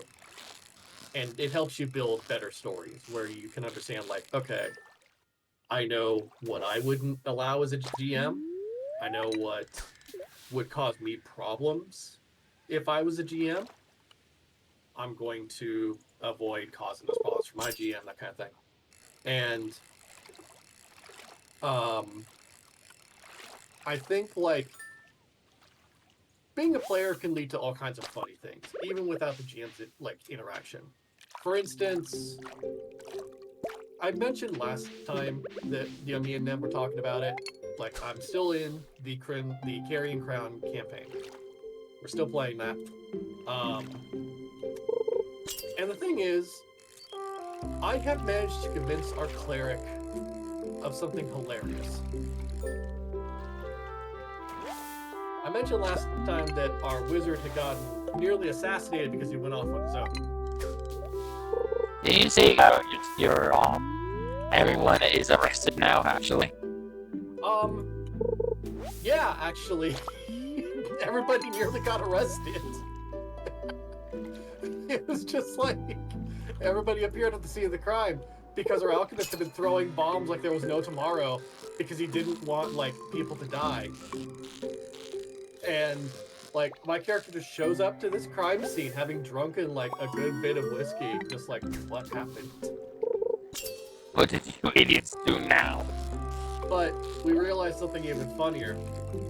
See, I have been convincing our cleric that the wizard is blessed by Caden here at Taylor because it would be funny. And that's kind of all Caden Cayley really needs to bless you. Like, you do something interesting for him. You survive when you really shouldn't have. You just do something very silly, essentially, and the man will laugh and give you his blessing. He's a very friendly god. He's a very fun-loving god. That kind of thing. He is the god of alcohol and of bravery and all this other kind of stuff. He's the god of indie planning. He is the god that's just like, act before you think. You don't need to think that much. With bravery and courage, you'll get through it. That kind of thing. And, you know, that's not a bad god, honestly. It's not a terrible thing. It speaks very much of action, of not being hampered by indecision, like all kinds of things. He's a very active god, and it's good. Because our wizard is a very, like, kind of peculiar, in a way, wizard, I was able to convince our cleric that, yeah, he's been blessed by Caden Kalian. Because as I described to this cleric, he charged the troll with a dagger and won. He walked through a field of bear traps and didn't step on a single one. Never even encountered any. And now he went with me to a bar in this town, asked for a drink they didn't have, got upset and left, and was nearly assassinated, but lived.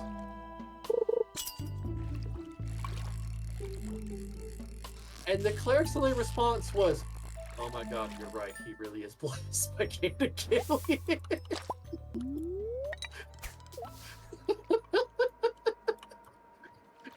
It's just like we're just muttering to each other, just like, we really need to start visiting more bars and towns. Yeah, I think you're right. And the alchemist, who like nearly died trying to save this wizard, was just like, no, we are not going to rely on this man's luck just because you think he is blessed by Cain and Kaylee.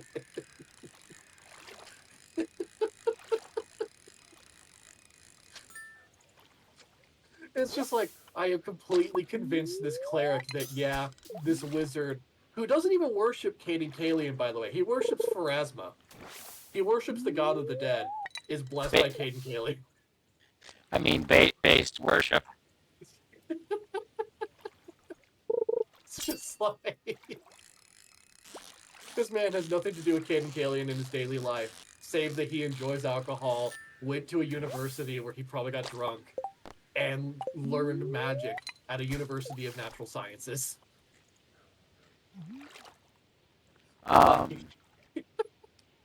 Sorry, I'm just remembering another instance of Walter not knowing what certain gods were Uh-huh. at the worst possible moment.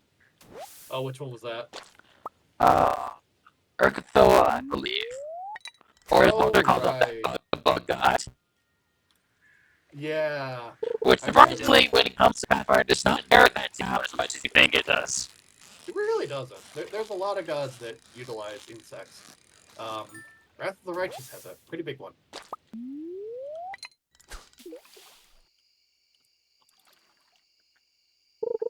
But yeah, like a lot of gods are associated with insects. I think actually We ran into like one of the other ones.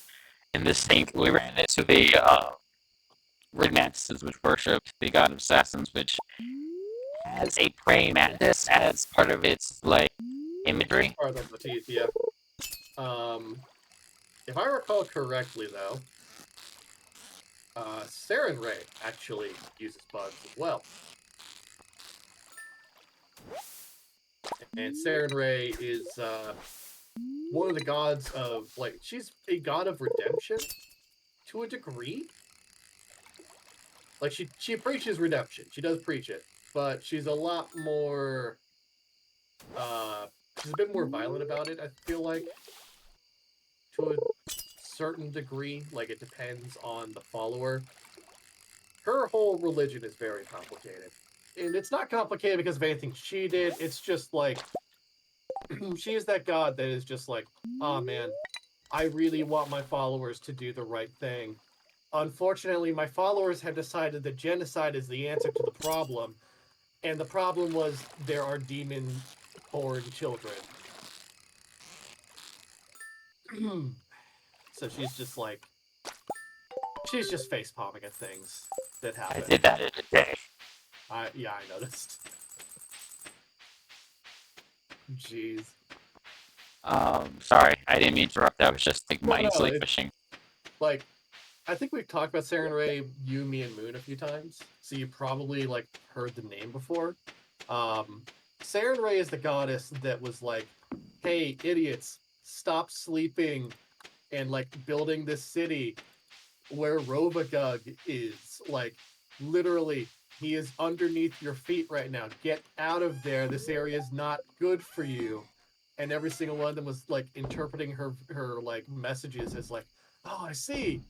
She wants us to build a city here," and she's just like face palming every 5 seconds until she gets too upset with it and just takes her sword and is just like, Fuck it, they're gonna be idiots anyways. Oh, what the fuck? Oh my god, yes! Well, I'm gonna make you jealous now, Nem. You get a pair companion, I saw. Yep, I got a friend.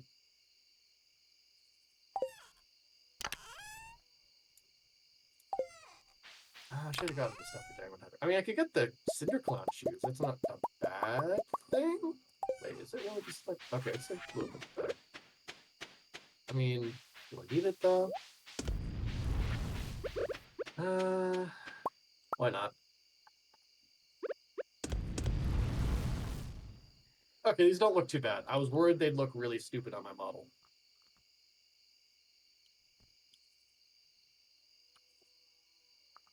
But yeah, like, she's the one that caused, like, a giant hole in the earth that monsters came out of. Like, and she did it not because she wanted to, but just because all these people were going insane atop the gravesite almost of the literal god of madness, and it's just like, you idiots need to get out of here.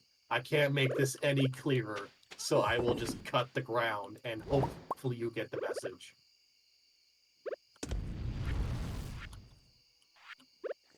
Everyone wants to always tourist destination with all these gods. God damn it! What? I was trying to say, Samurai must want us to open a tourist destination with all these demons, but it's lifted up a bit because I'm tired. And Samurai just asking, God damn it! Me damn it! Is there a higher power I can swear to blame this on? It's just Eroded, damn it. Eric's not blaming you! Their community, it's your fault! I think at one point, I think it was actually time that day too, just not aware of it. I had forgot what Verizon was as Walter. It wasn't like a big thing, just I did not remember, so I got mixed up. You really did just become the character that, like, when Geralt became king, it was just like, I really need to improve the education system in this country. To be fair, I think we established in the ending that's just a fault of the Stable Marine Corps. Yes, but it's also just a general thing. It's just like, so many people in my nation are idiots. I need to fix this.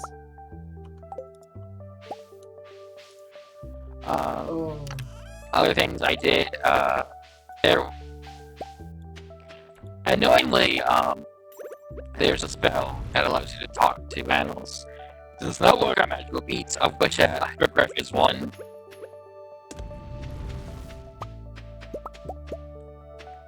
So,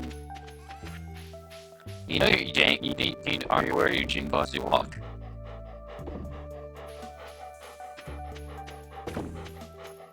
I don't hear it. I hear it. Can we turn down your music a bit?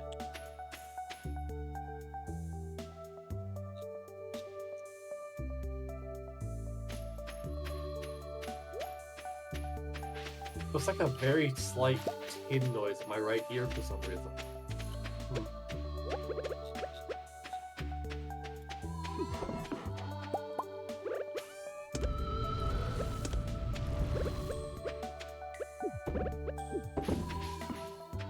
I'm gonna grab 10 diamonds in case I get back up there again. So I'm just remembering more things of the campaign, which I really loved, and if you're watching this, I still enjoyed it. We loved the campaign. We absolutely loved every second of that campaign. It was a fantastic campaign that's probably going to stick with us for most likely the rest of our lives. Because that was one of the funnest campaigns we've been in. There are a lot of campaigns that stick with me in particular as a player. I mean, I always talk about Roaring, and Roaring is one of the from one of the campaigns that has stuck with me for years to the point that I still remember key moments in it, and it's been, I feel like, about 10 years almost. So To anybody that's like thinking of, should I get into tabletop? Should I get into D&D, Pathfinder, whichever one? Do it. It's a lot of fun. It's a great social experience, and it frankly helps people develop. Like, There's like nothing that will develop your social skills faster than being forced, well, not even forced, but just like having to communicate with people at a table.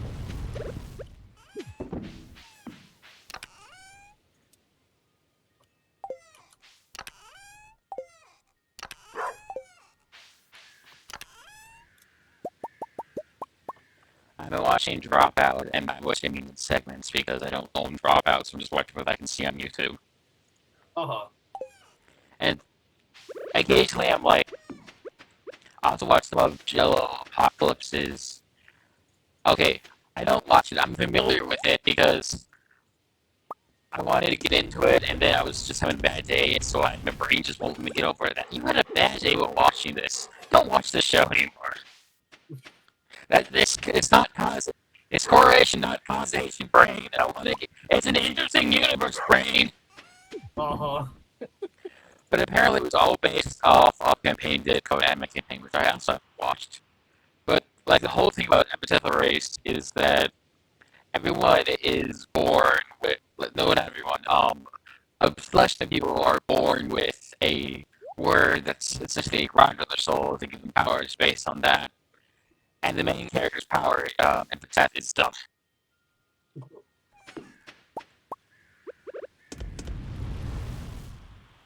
No comment. And she's not dumb.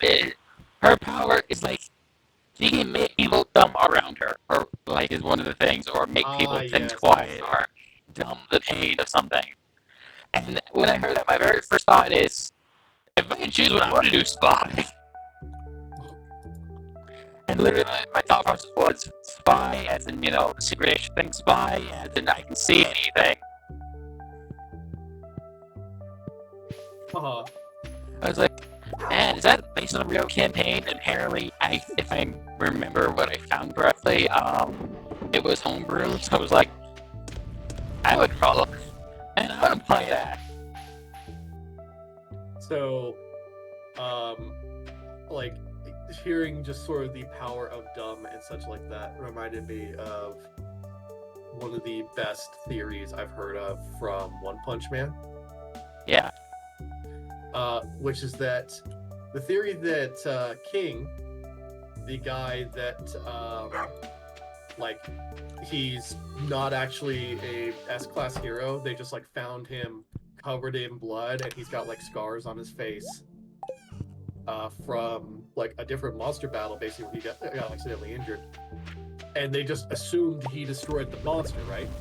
So everybody has been theorizing that he actually does have a superpower, but his superpower is probably the worst thing for him. The superpower makes everyone around him dumber. And the reason that they think that is because every time that, like, a monster shows up and King is there, and the monster is destroyed by something that like Saitama did elsewhere, or like Saitama comes through and just like annihilates the monster in a split second and nobody catches it, they all assume King did it. And it's not like, oh, he just beat the monster up while we weren't looking. It's, oh my god, he's got this new ability that we didn't hear of. Like, at one point, King actually like pretends to charge up a cannon, trying to bluff his way out of a fight, because he has no other plans of what to do. At the same time, Saitama elsewhere sneezes. And the sneeze causes such a shockwave, it annihilates the villains in front of him. But nobody notices Saitama sneezing. He's too far away for them to notice where the shockwave came from. So all these villains are annihilated in a single second by this man sneezing off screen. And all the heroes that see this happen are like, oh my god, he's got a beam cannon. It's so fast, we couldn't see it in action.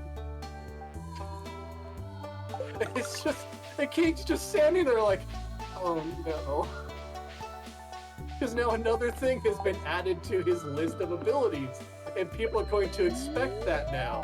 And he's just like, please, I just want to go home and play video games.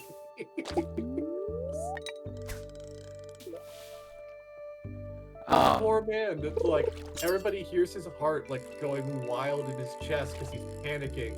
Are just like, oh my god, it's the king engine. So it's like that. Like when I hear, okay, she makes people around her dumb. That's my first thought is just like, these people are idiots. This guy's just scared shitless, and you think he is some sort of bad. So it's actually kind of tragic. Uh-huh. Because her dad's incompetent. Oh, yeah. Like, it's not even like, haha, her dad's incompetent. No, it's constructed in a realistic kind of way. Yeah. Are you saying that yes, and or saying yes, you want me to keep talking? No, keep talking, keep talking. I haven't if seen this. if I remember correctly, he runs a toy shop, but it's such a man-child, he leaves the business to her, and she's 10. Or Yeah. so she has to grow up fast, and I think if I like, I'm not sure how much of this is fan fiction that's just mixed up in my brain how much has actually happened, but I think it's been implied that she's um might not be getting regular meals. And every time, and every time you hear something like that, it's like, oh yeah, no, that's okay. When you put that out, I guess that sort of amusing property isn't as hilarious as I thought it was.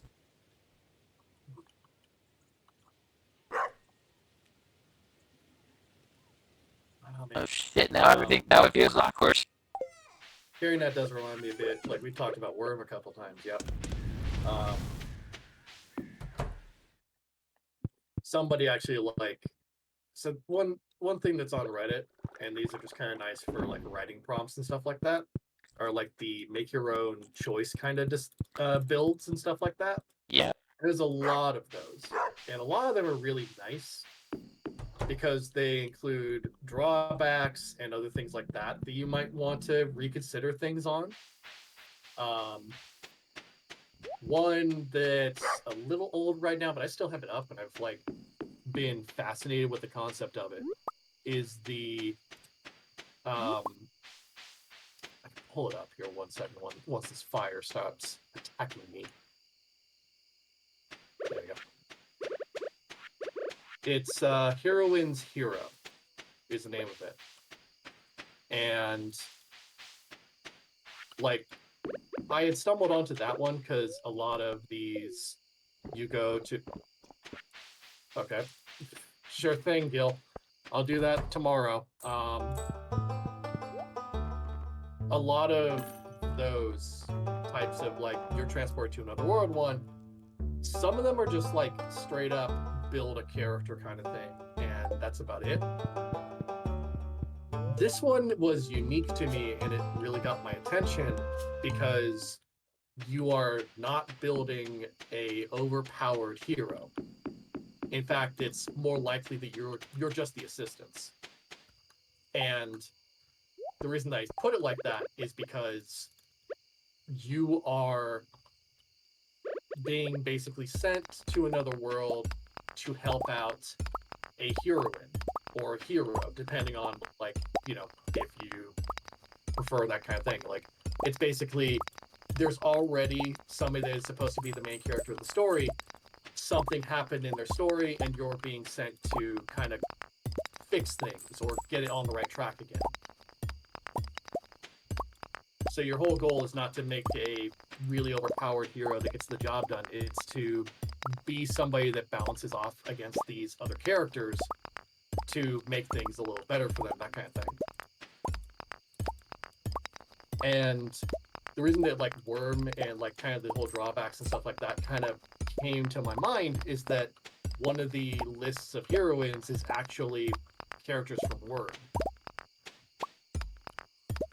And it kind of got my head thinking of like one of the powers in there is that so long as you're close to the person that summoned you, the drawbacks of your powers are mitigated a along with the drawbacks of theirs.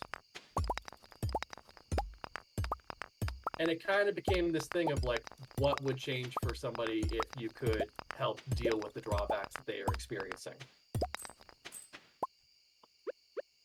Like, you know Worm better than I do. You know some of the like traumatic stuff that has to happen for them to get their powers, right?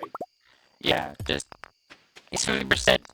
Like some of them are dramatic powers, some of them bought their powers, and then even those who bought the powers have are now case 50 degrees because something went wrong and now they're mutated and don't have their memories anymore. Yeah. So one of the perks you can pick is basically you can just help reduce the drawbacks and some of the pain that they feel. So that kind of like got me thinking like a little bit more about Worm and stuff like that. And like it has a couple of characters in there that are listed in there. They're just like, here are these moments in their life. Here is the thing that they're going through. This is the trial that you're being summoned for. What would you do? Which characters are more? Give me a second. I can take a look. I still have it up. I just gotta get through this area because I'm trying to reach the merchant so I can give him the thing. There we go. Okay. Finally, I get your book. Son of a bitch. I can still the bones. It works. I'll read it in the morning. I do not have time to. No. Not the worm thing. It was more like I don't have time to read the book that I just purchased. I got to get back to the house. Okay, there we go. Let me see here. So, not there. They have like a lot of different characters in it, which I personally kind of like the variety. It's nice. It also has possible like things that could be happening. Here we go. So for Worm, there's Tattletale, Amy, Victoria, and Taylor, which some of them might be gender swapped because hero wins hero, that kind of thing. Well, say this again. Tattletale, Amy, Victoria, and then Taylor. So some of them might be gender swapped. No, those are all female characters. Okay. In order, saw her brother commit suicide and basically snapped trying to figure out what she could have done. And so as a result, she has super cold rating. Also had moved and changed her name because her parents probably used her powers to win the lottery. Right. Stuff like that. Yep. I can't remember Lily exactly. I think she's upset, in which case she has a drinking problem. I don't know her actual problem. I just know she has a drinking problem. Victoria, second generation Kate. Her mother is Carol. Carol's a bitch. Also, some of her problems coincide with Amy, who is the daughter of a supervillain. Right. Has a lot of social problems. Carol constantly treats her like she has biokinesis. Yeah. Which basically, what she plays as healer, but literally, she can shape biological matter as though it was putty and all the weird things that come with that. Remember, she becomes a villain because, among other things, her adopted mother Carol, who again keeps treating her like villain and otherwise keeps treating her terribly, keeps telling her to go to the hospital and heal people, and she is now she starts suffering from severe burnout. Right. Oh. As a UFO flies across the screen in the background. I think she did something to Victoria. I can't remember off the top of my head. It's been a while since I read so much fan fiction that I forget things. Taylor is the main character. Yeah. Taylor is basically her story is mothered. She had a best friend. Decided to go to terrible school with her best friend. Mother died at some point. I think before that, her best friend. She goes to camp. Her best friend Anna gets essentially ambushed by one of the three major local gangs. Brookton Bay is a shithole, man. Yeah. And basically suffers a traumatic event and latches on to Sophia, a character also known as Shadowstalker's survivor mentality, and joins up with another girl, which is bullied her relentlessly for not a good reason. She basically has no friends and just starts bullying her for. I can't understand bullies, man. I've Oh, been bullied. I don't want to understand that. yeah. Um, Um, gets thrown in a locker filled with uh, used woman products that was left to fester over December and was left there for a period of time, which should count as bioterrorism, but Sophia gets off because um, I don't not sure if this is canon or not, but it's enough. I assume it um, is canon because she's a member of the Ward, which is the local serial group for kids. Um, she gets off scot free because she gives the school with benefits, and also because it's the low under student versus the popular students, all the other previous boys and comments get brushed off. So the parents just treated as though she's seeking attention, and they get a slap on the wrist. She gets powers of blood control, something that doesn't seem very impressive. And along the line, she, in no particular order, joins the gang of the other the only thing of thieves known as the Undersiders. Kills one of the big three superheroes, Alexandra, a person said to be invincible by drowning her in bugs. yep. Uh, Terrible way to go. becomes a warlord of Rockton Bay uh, and helps take out um, genocidal Superman, for lack of a better term. Powers and I'm explaining. Man, Worm is complicated and strange, and I never want to be there unless I'm overpowered. Um, Yeah, this would basically be the case of like you're set there to deal with a lot of these issues. Um, because it's like not everything within the document and within like the choices are like, okay, you have to go there to deal with some major overpowered person or something like that. It's some of it is just like, hey, this heroine is dealing with a lot of shit and she kind of needs a friend. So it's like there's 5 tiers of difficulty. One is casual companionship, where you're just there to be her friend and make her life somewhat better.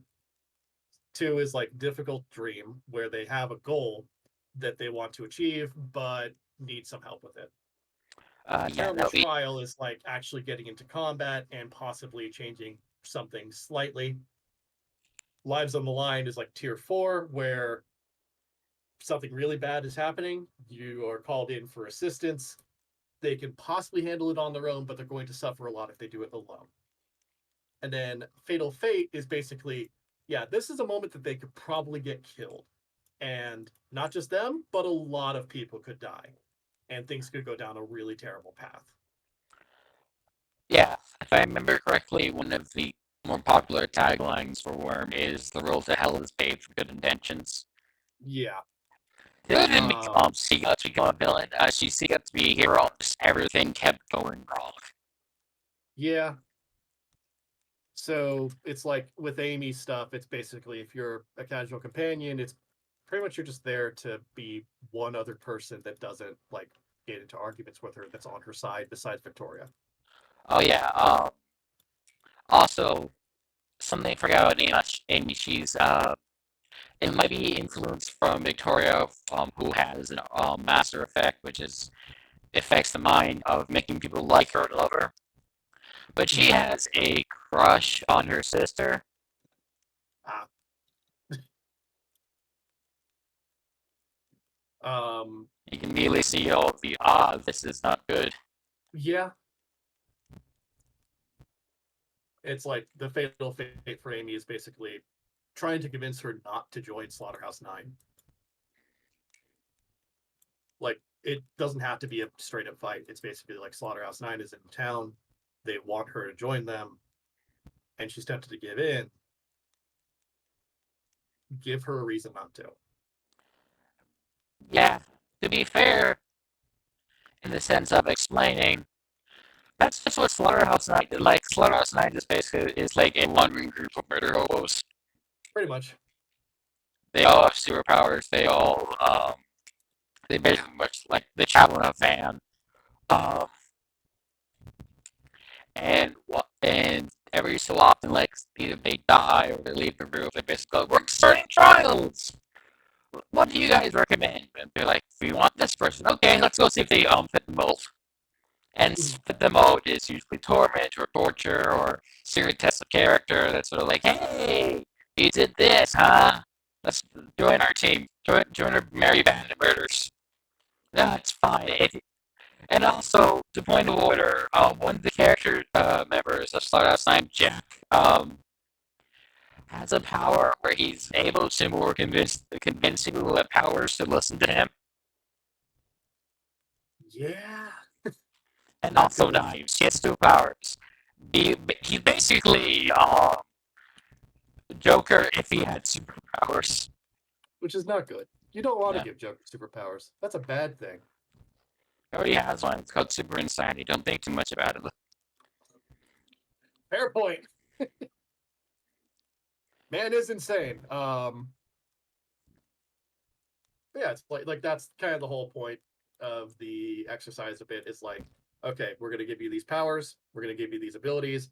Pick perks for yourself. Pick perks for the heroine, and see if you can't change a fate or just be a good person for her. Like, it's either something simple where you're just their friend, or you're trying to alter a terrible end for them.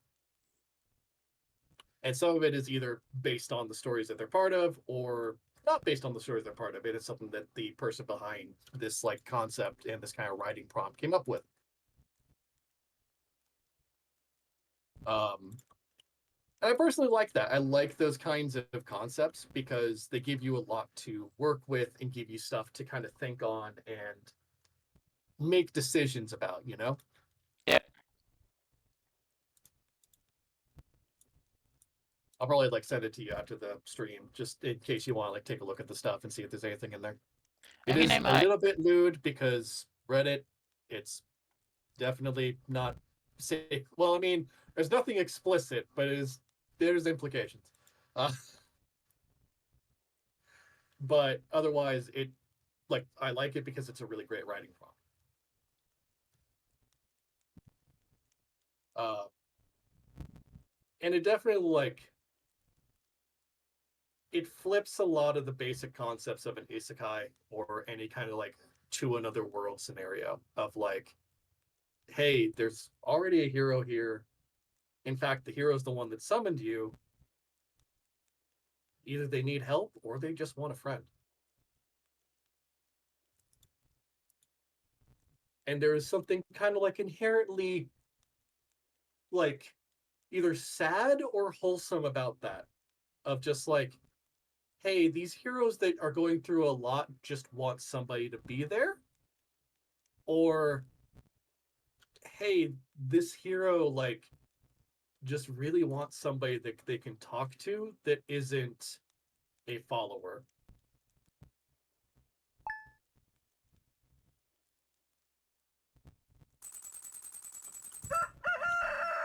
And that to me is just like, yeah, I could see possibly like some sort of hero wanting to have a friend that isn't scared of their position. Um, there are plenty of stories out there of just like, hey, this person became a hero and they did it to help people, and now those same people are afraid of them because they can kind of like, flip a skyscraper, just flip it.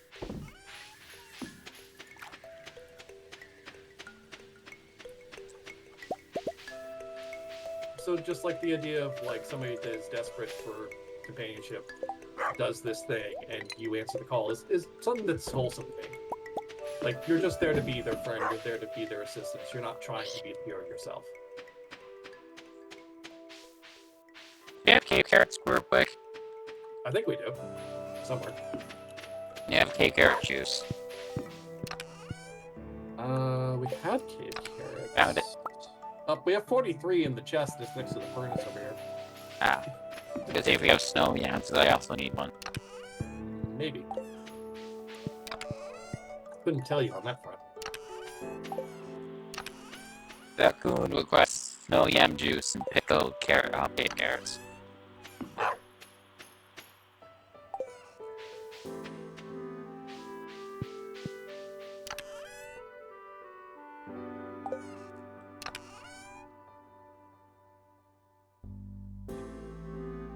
Yep, actually, that would be a great, like, kind of question to ask somebody now that I'm thinking about it. What? If you had to be summoned by any character, what character would you, or who would you want to be summoned by? Like, from any genre, any game, any movie, show, that kind of thing.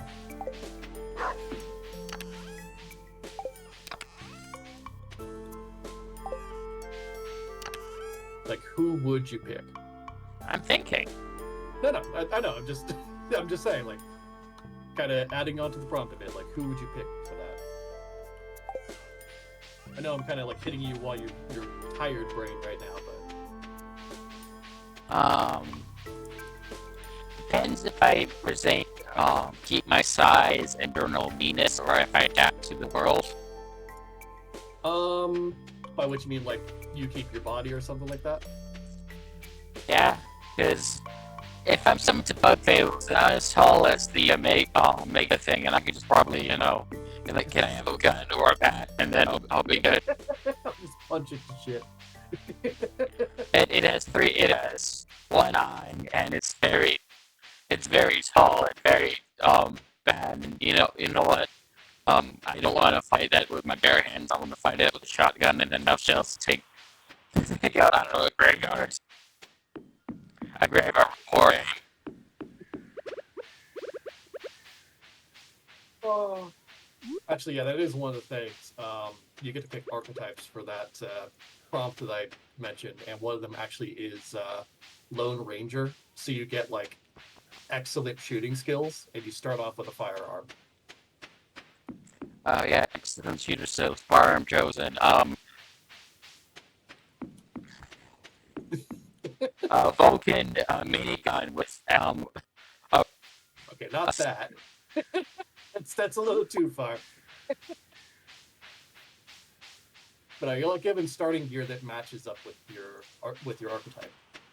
I would like jokes aside, um if I had to honestly choose, it's just like a drop into a province situation, I might choose in Stars in Time because it would be there's like a whole thing about wishes, so I can see that on me. I wish for someone to help me. I'm just like there with a bunch of with guns. It's sort of like, why is everything black and white? Am I in a noir film? Uh-huh.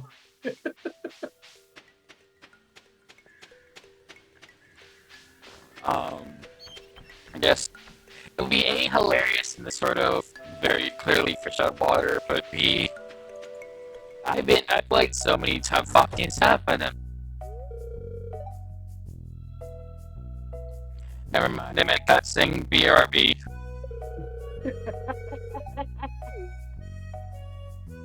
I think we got Nem's answer. He was summoned to a cutscene. Shane just got out of the bar, and I'm pretty sure he like said he has a similar. I think he was drinking soda, if I remember right, Probably or playing billy or something like that. one of the two. Makes sense, yeah.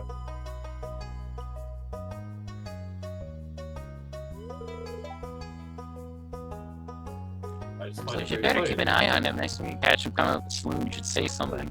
But yeah, I know. I'm married to the man.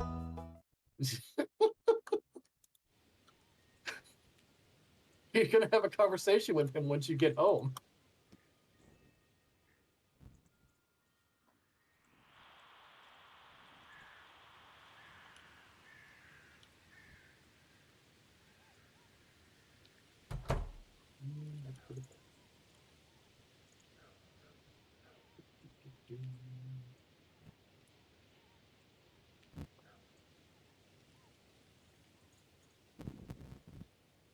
All right, plenty of ginger.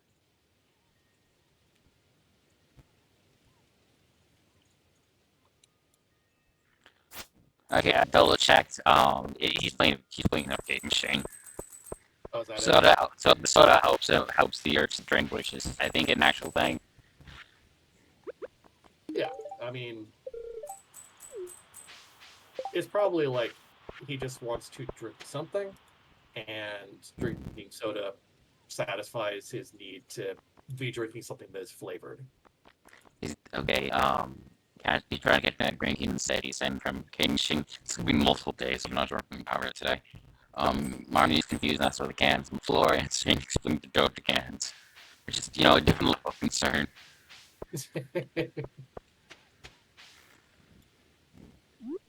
Babe, honey bunch, love of my life. You know what's in there. You used to work for them. Should I be concerned? It's okay. He's not drinking the one that turns you blue. As far as we know.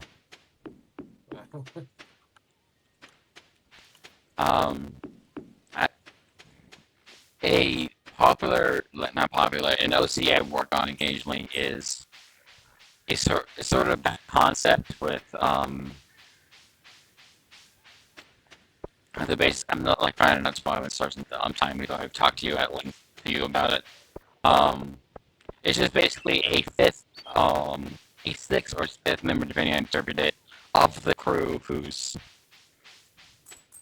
ends up in the time loop instead of Sifrin, and in, because he has I basically designed sort of a case of he's fully convinced that because of his behavior of essentially being isolationist for a long period of time, so doesn't really get much things, that the group is likely going to ditch him.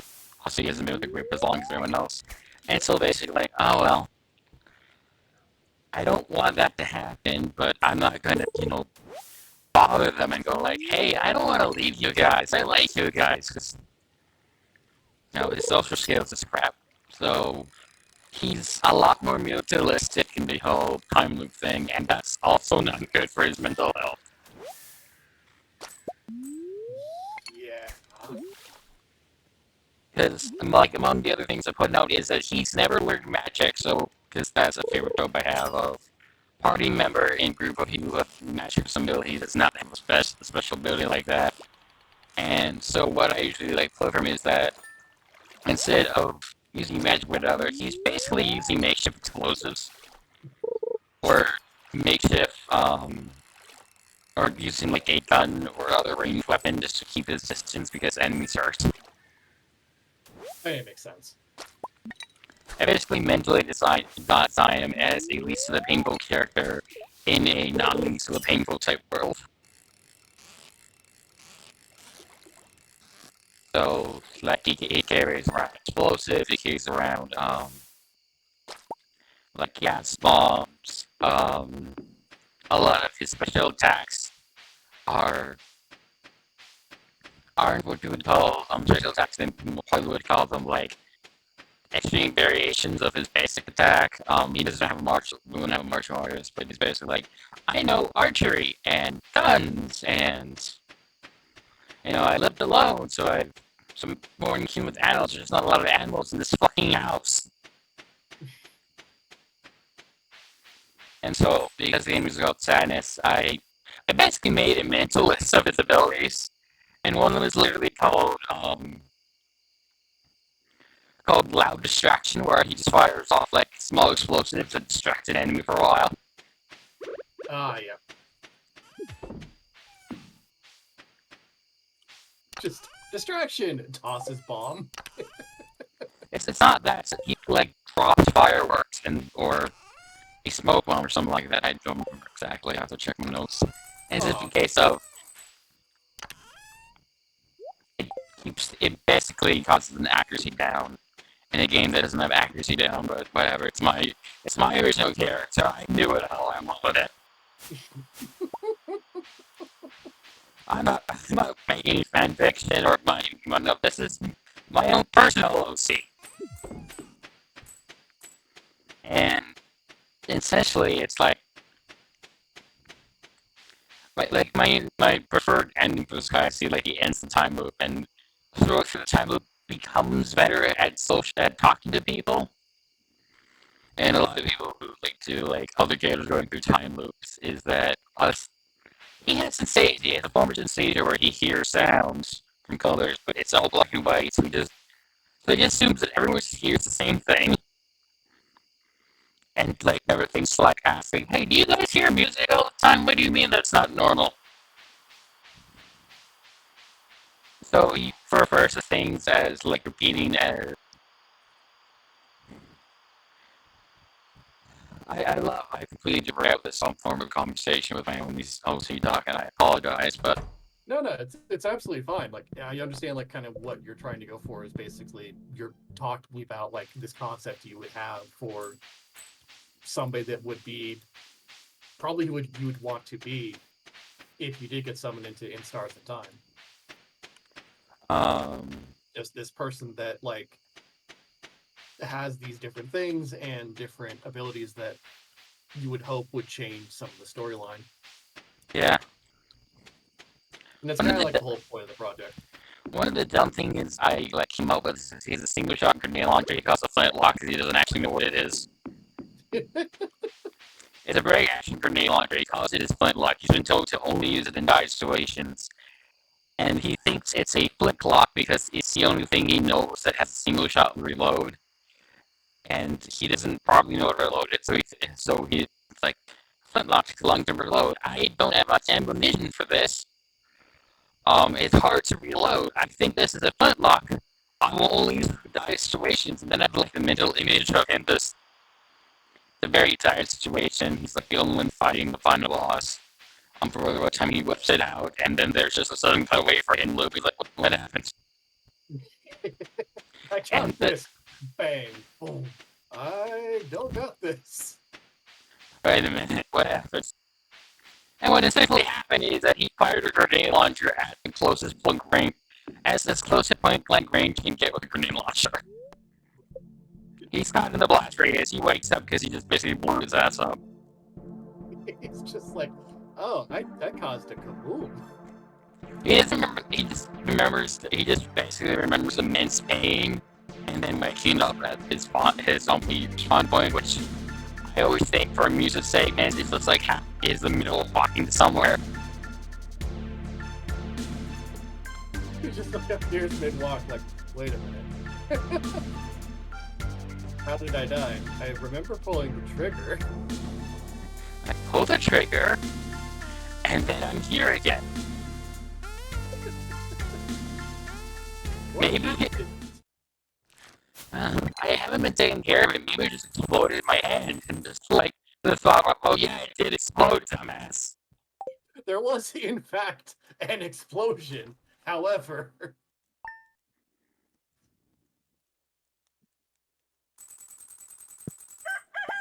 oh man.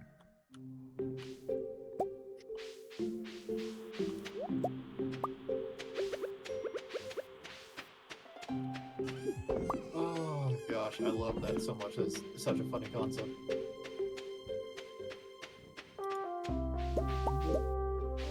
And also since the main character sort of like learns the other elemental types, I just honestly seems like he sort of does have them. He just doesn't think that he basically like his main weapon is a shotgun is a shotgun and a couple other weapons that he's basically using as substitutes for the other. It literally goes for rock paper scissors rolls. Yeah, I remember you showing me some of the combat and stuff like that. And so it really shocked, like rock paper scissors. which is an awesome concept, don't get me wrong. Uh-huh.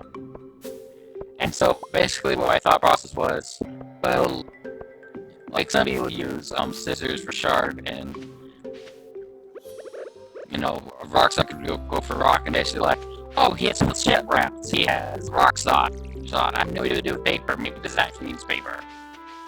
I mean paper would be open-handed stuff kind of basically, right? Like it's like it's literally using paper to use like whatever, and just he doesn't have that.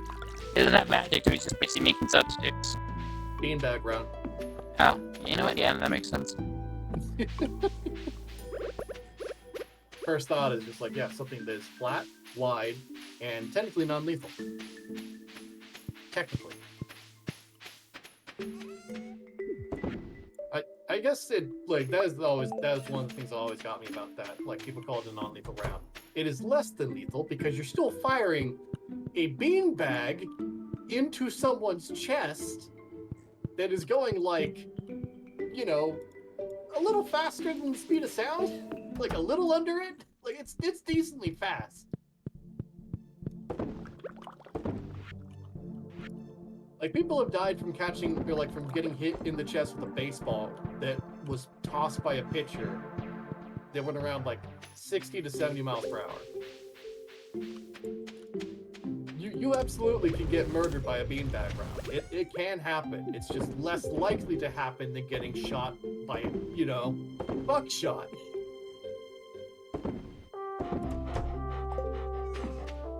Oh. And so, yeah, basically it's just like one of the attacks is just basically slam fire, which is basically spree attack, which basically just him firing as fast as he can.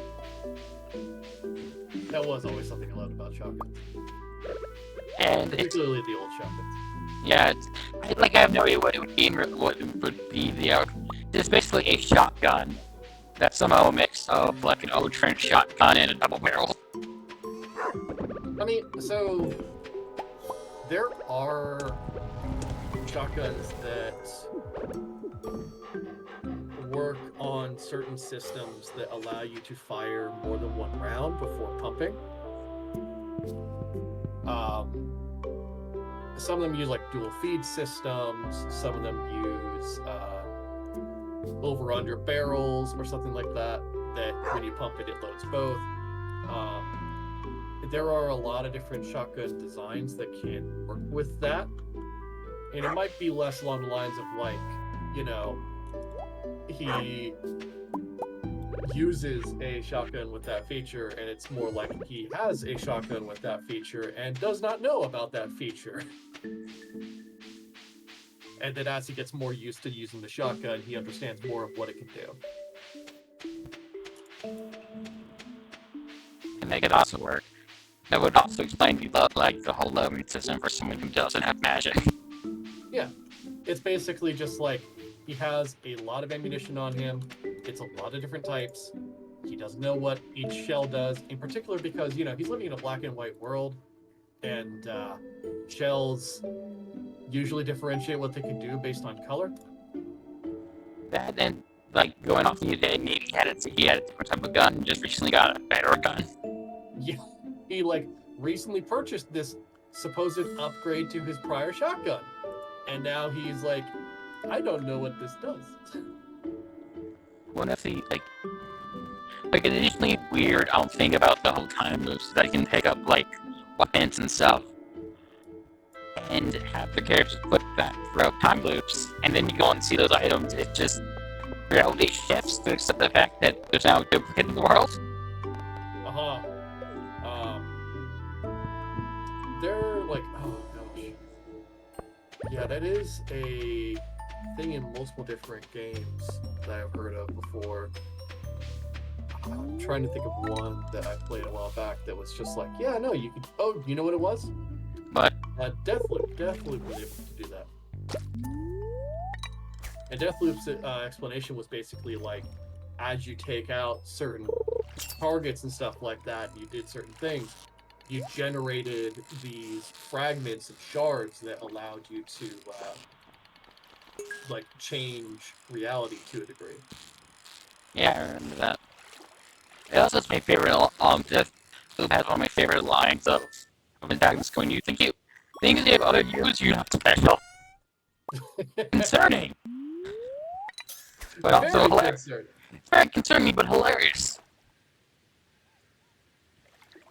But like you would find a walk or Bonnie who cooks facts of the group, and then if you look at her again, it shifts like, oh, it's nothing, and like something else has caught her attention, basically. Oh, Oh, Their attention, actually, not her. Not her. I don't know why I said her. I have created two tools that are really powerful. What you made? Literally a powerful pickaxe, which powerful pickaxes count as having one power level above their current tool rating. So my pickaxe is one step above iridium. Damn. And then my watering can is efficient.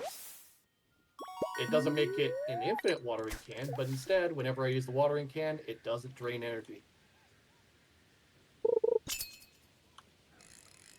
Which is really useful in areas like the lava caves, where energy drain kind of slows you down.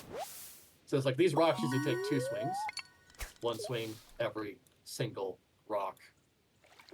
I no longer have to use multiple swings of a pickaxe to break a rock. Damn.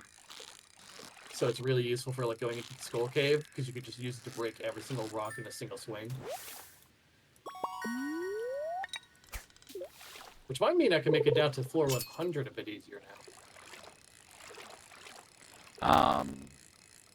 Sorry, I keep remembering like little things that came up with this character, and I feel bad just keeping the conversation on it.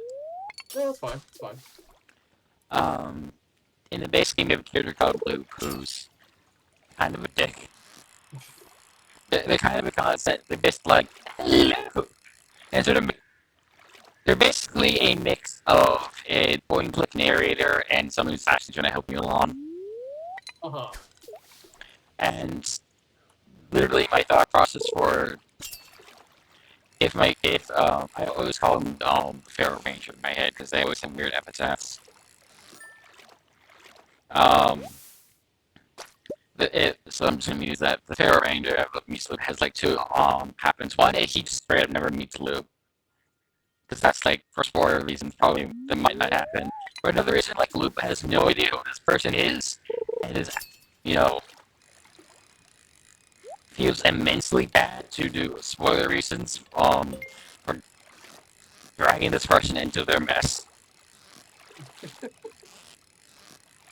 Like Makes sense. hello, you're not the what? You're not the person I was looking for. Oh, Who are you? It's like I'm the ranger. I am ranger. I think everyone's I believe supposed to be speaking French or close to the French, and as a joke, I always have him his native language be Esperanto. It's a language no one speaks even currently, and just I know that language. I always know this language. I do not like I don't make some action. Just I don't know why you. I I can speak it just fine. Why can't you speak this just fine? And so it's just like we might have It's a basically just like there to cause concern, essentially. yeah. It's just you. What is this weird man? Like you wouldn't call concern with his like main party because as far as I know, he's always been with it. It's like this person from uh, like Luke says he's a star from the sky. Just sees this person like you're speaking in a tongue that no one speaks, and I've never met you before. Are you okay? He's like, no. Last thing I remember was being crushed by a giant rock. Oh no. I've summoned someone I shouldn't have. I've accidentally dragged someone that shouldn't be here into this. Oh, time is going to kill you. But also in the universe, there's a god called the Change God, and they're like never consistent. I think at one point you can actually meet them, and all I think was like, is him laughing because this is a massive change. He's technically doesn't exist, and he's like, stop saying I don't exist. That's very hurtful. How do you feel like what do you don't exist? I think you already picked up the walnut that's like nearby the jungle area. I might have. Yeah, because I can't pick up any walnuts over there, and I got the secret note for it.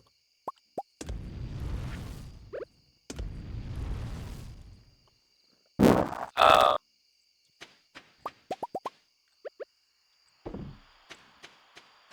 But on the other hand, him just not meeting the loop himself and just basically has to work through it with no context has a more tear jerky sort of fashion to it. Like Yeah, he's not going to get an answer. He has to work on his own, and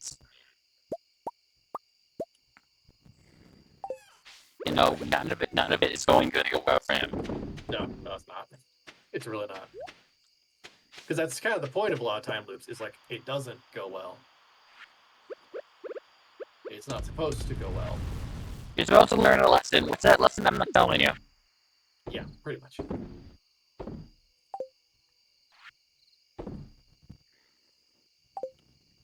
And sometimes the time loop just continues regardless. Oh, I There's agree. a there's a fan fiction called what's the name of the guy who pushes a boulder up the hill for all eternity again? Sisyphus. Sisyphus. It's called Sisyphus, and it's like a Harry Potter fan fiction that's I forget his starting point, but he's sleeping constantly, Mm-hmm. and he sort of like defeats Voldemort. It's like one chapter fan fiction. He like defeats Voldemort. Lives a long happy life. Dies his sleep, and then he wakes up at the beginning of the time loop. There is no like reward for him. He is always going back and forth over and over again. Yeah. Yep. Sisyphus' whole thing was basically he was given the impossible task of pushing a boulder up a hill, and the boulder has to rest at the top of the hill. The hill is not a hill with a top. Basically, it does not have a perfectly flat top. The boulder will not rest at the top. Like, let me look up Sisyphus and see what like the entire concept was for him, because he like there's a whole thing that he did. He killed. I know Sisyphus is my whole story. He did like three things which you shouldn't do. From Yeah, the top, he he invited people over and killed them, which violates law of hospitality, which is a big no-no. yeah He trapped Thanatos in the chest, yeah he cheated death twice. and Hades like that. No, he Yeah, and basically what he did was basically he violated hospitality, which the gods didn't like, and then like I don't want to die because I'll get screwed over. I know I'm gonna trap death in the chest, and he trapped Thanatos in the chest, like you do. mhm, I forget he tricked him, if he just like shoved him in the chest with something like that. And like people weren't dying, so he like was forced to release him. And then when he did die, he was like, I'm still he basically was 5 to create his corpse.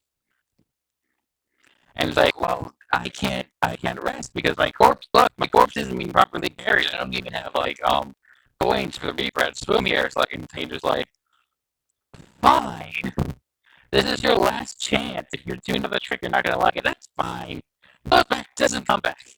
Like, I'm dead. I'm alive. Who's gonna stop me? And then he's promptly sent back. Forget how I think the gods basically catch on off his bullshit and send him back, and that's why he's being punished for own journey. I see. So like there were some things that like Sisyphus did that were good, some that were bad. He promoted commerce and navigation, but he was avaricious and deceitful. He killed guests and tribals in his palace.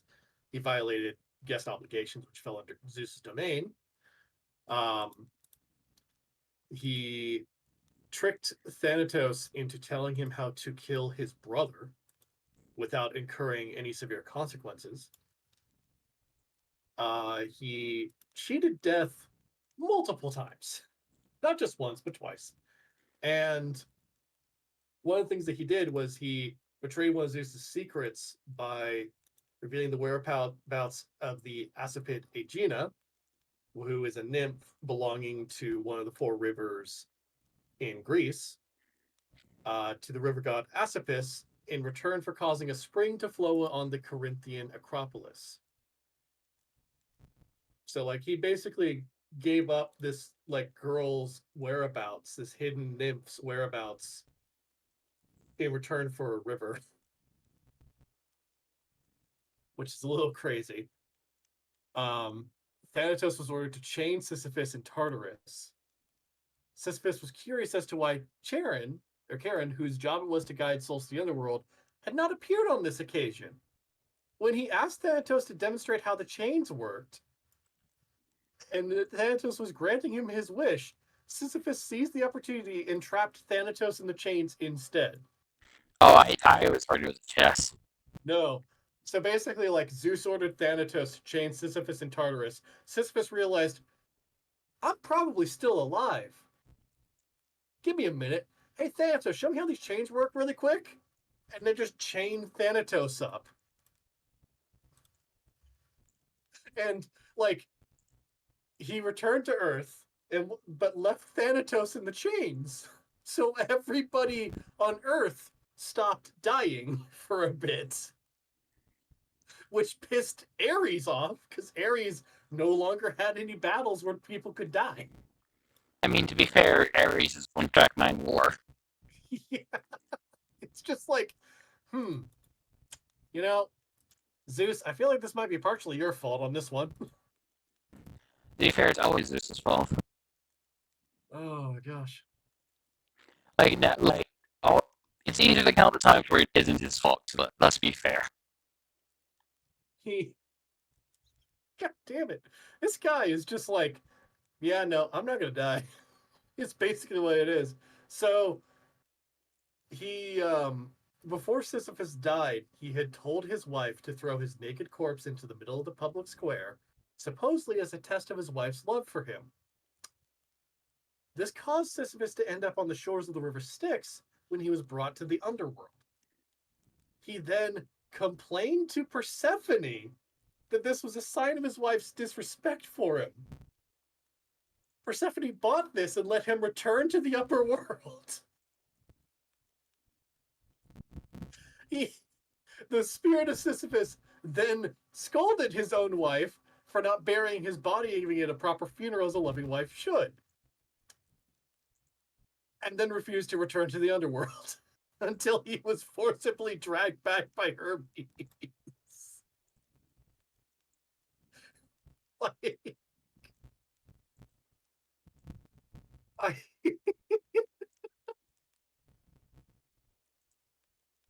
this man was on a quest to piss off every possible god.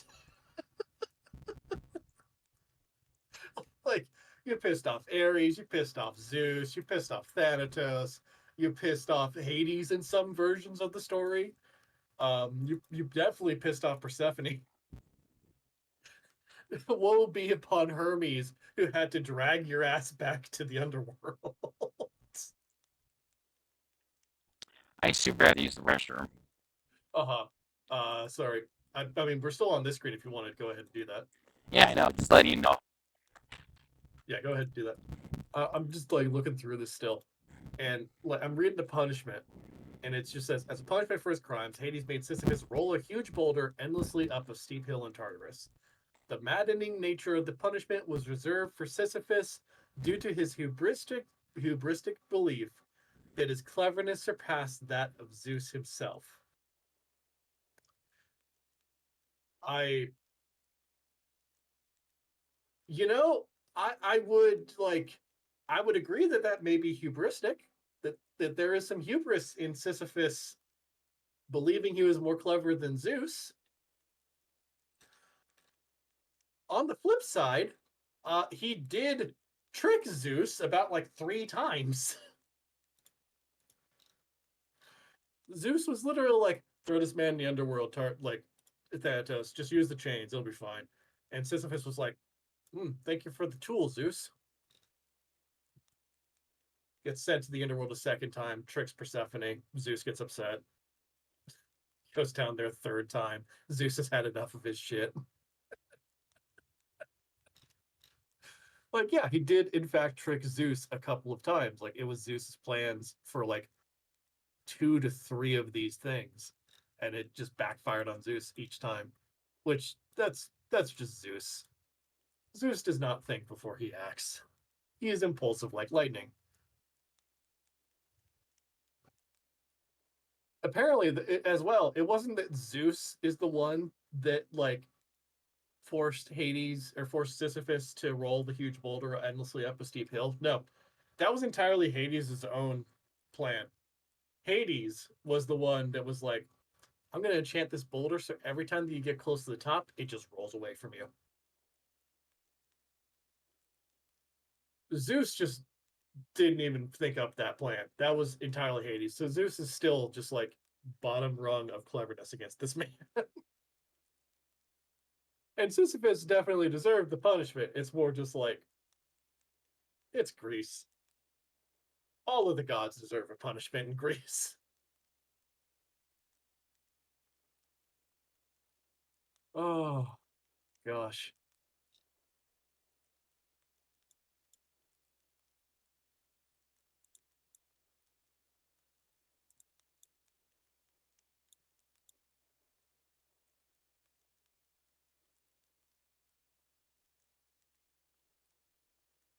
Hmm. There's a lot of stuff in here about Sisyphus. The story alone inspired so many different people, it looks like. Poets and other things.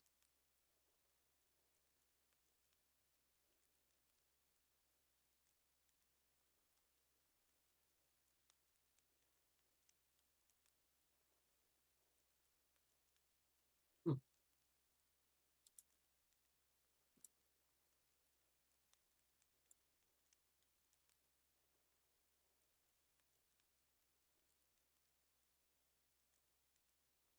There's a lot there. Jeez.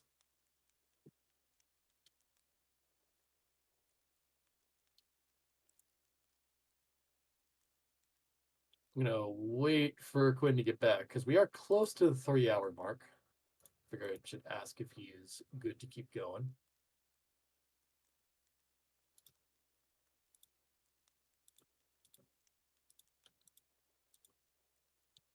Don't want to push him too much to keep going and everything.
Let's see. So now that on Wednesday, I'm gonna be playing more Graveyard Keeper. Haven't actually progressed that in a little bit. I think that's kind of fine. I'm at a state where I can kind of keep progressing on stream without worrying too much about it being boring. Just need to like make the or get the material set up and everything, and that hasn't taken as long now that I've got material production going with zombies. Then Friday, hopefully more Kingdom Hearts. We'll see if things are fixed. We'll see if things work. It's basically the situation there. Um, hope so. It is a fun game, and I'd like to keep playing it. It's just whatever happened with the system that just was like, yeah, we're gonna break now.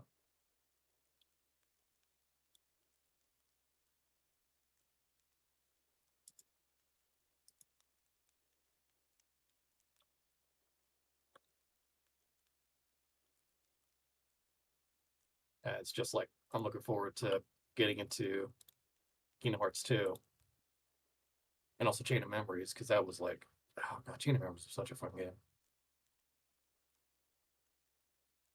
Like, I want to see what they did with the cutscenes. I want to see what they did with the gameplay and everything. I want to see what changed. because a lot of it did.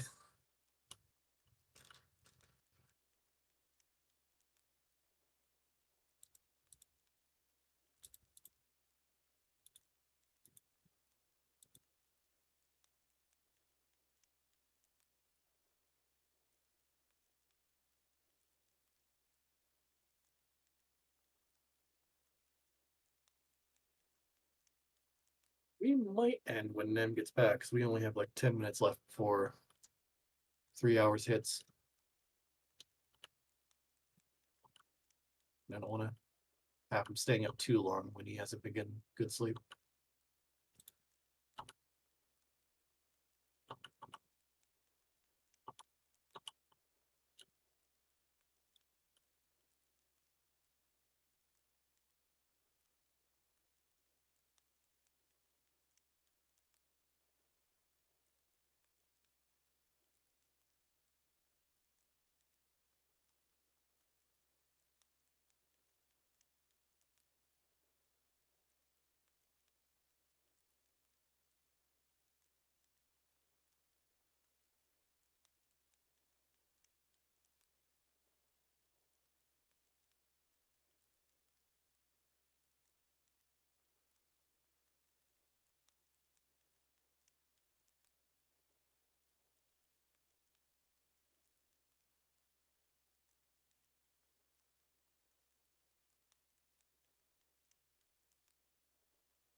Yeah, probably best if we end it. We can probably end it up even on the screen. We don't have to go to the other things. It'll save once I start the next day.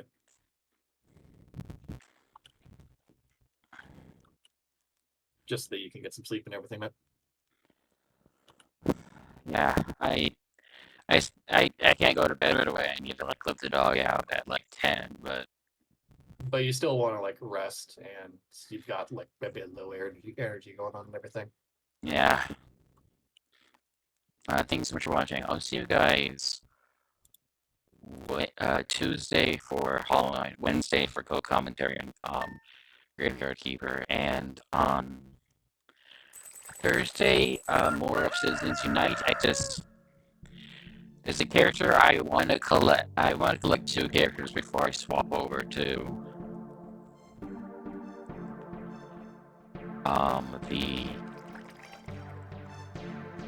the other upside, but I'm not sure if I should start the other side and swap over, or continue into. You know what? I'm going to continue into swapping over. It becomes known, and then I'll do Citizen Space.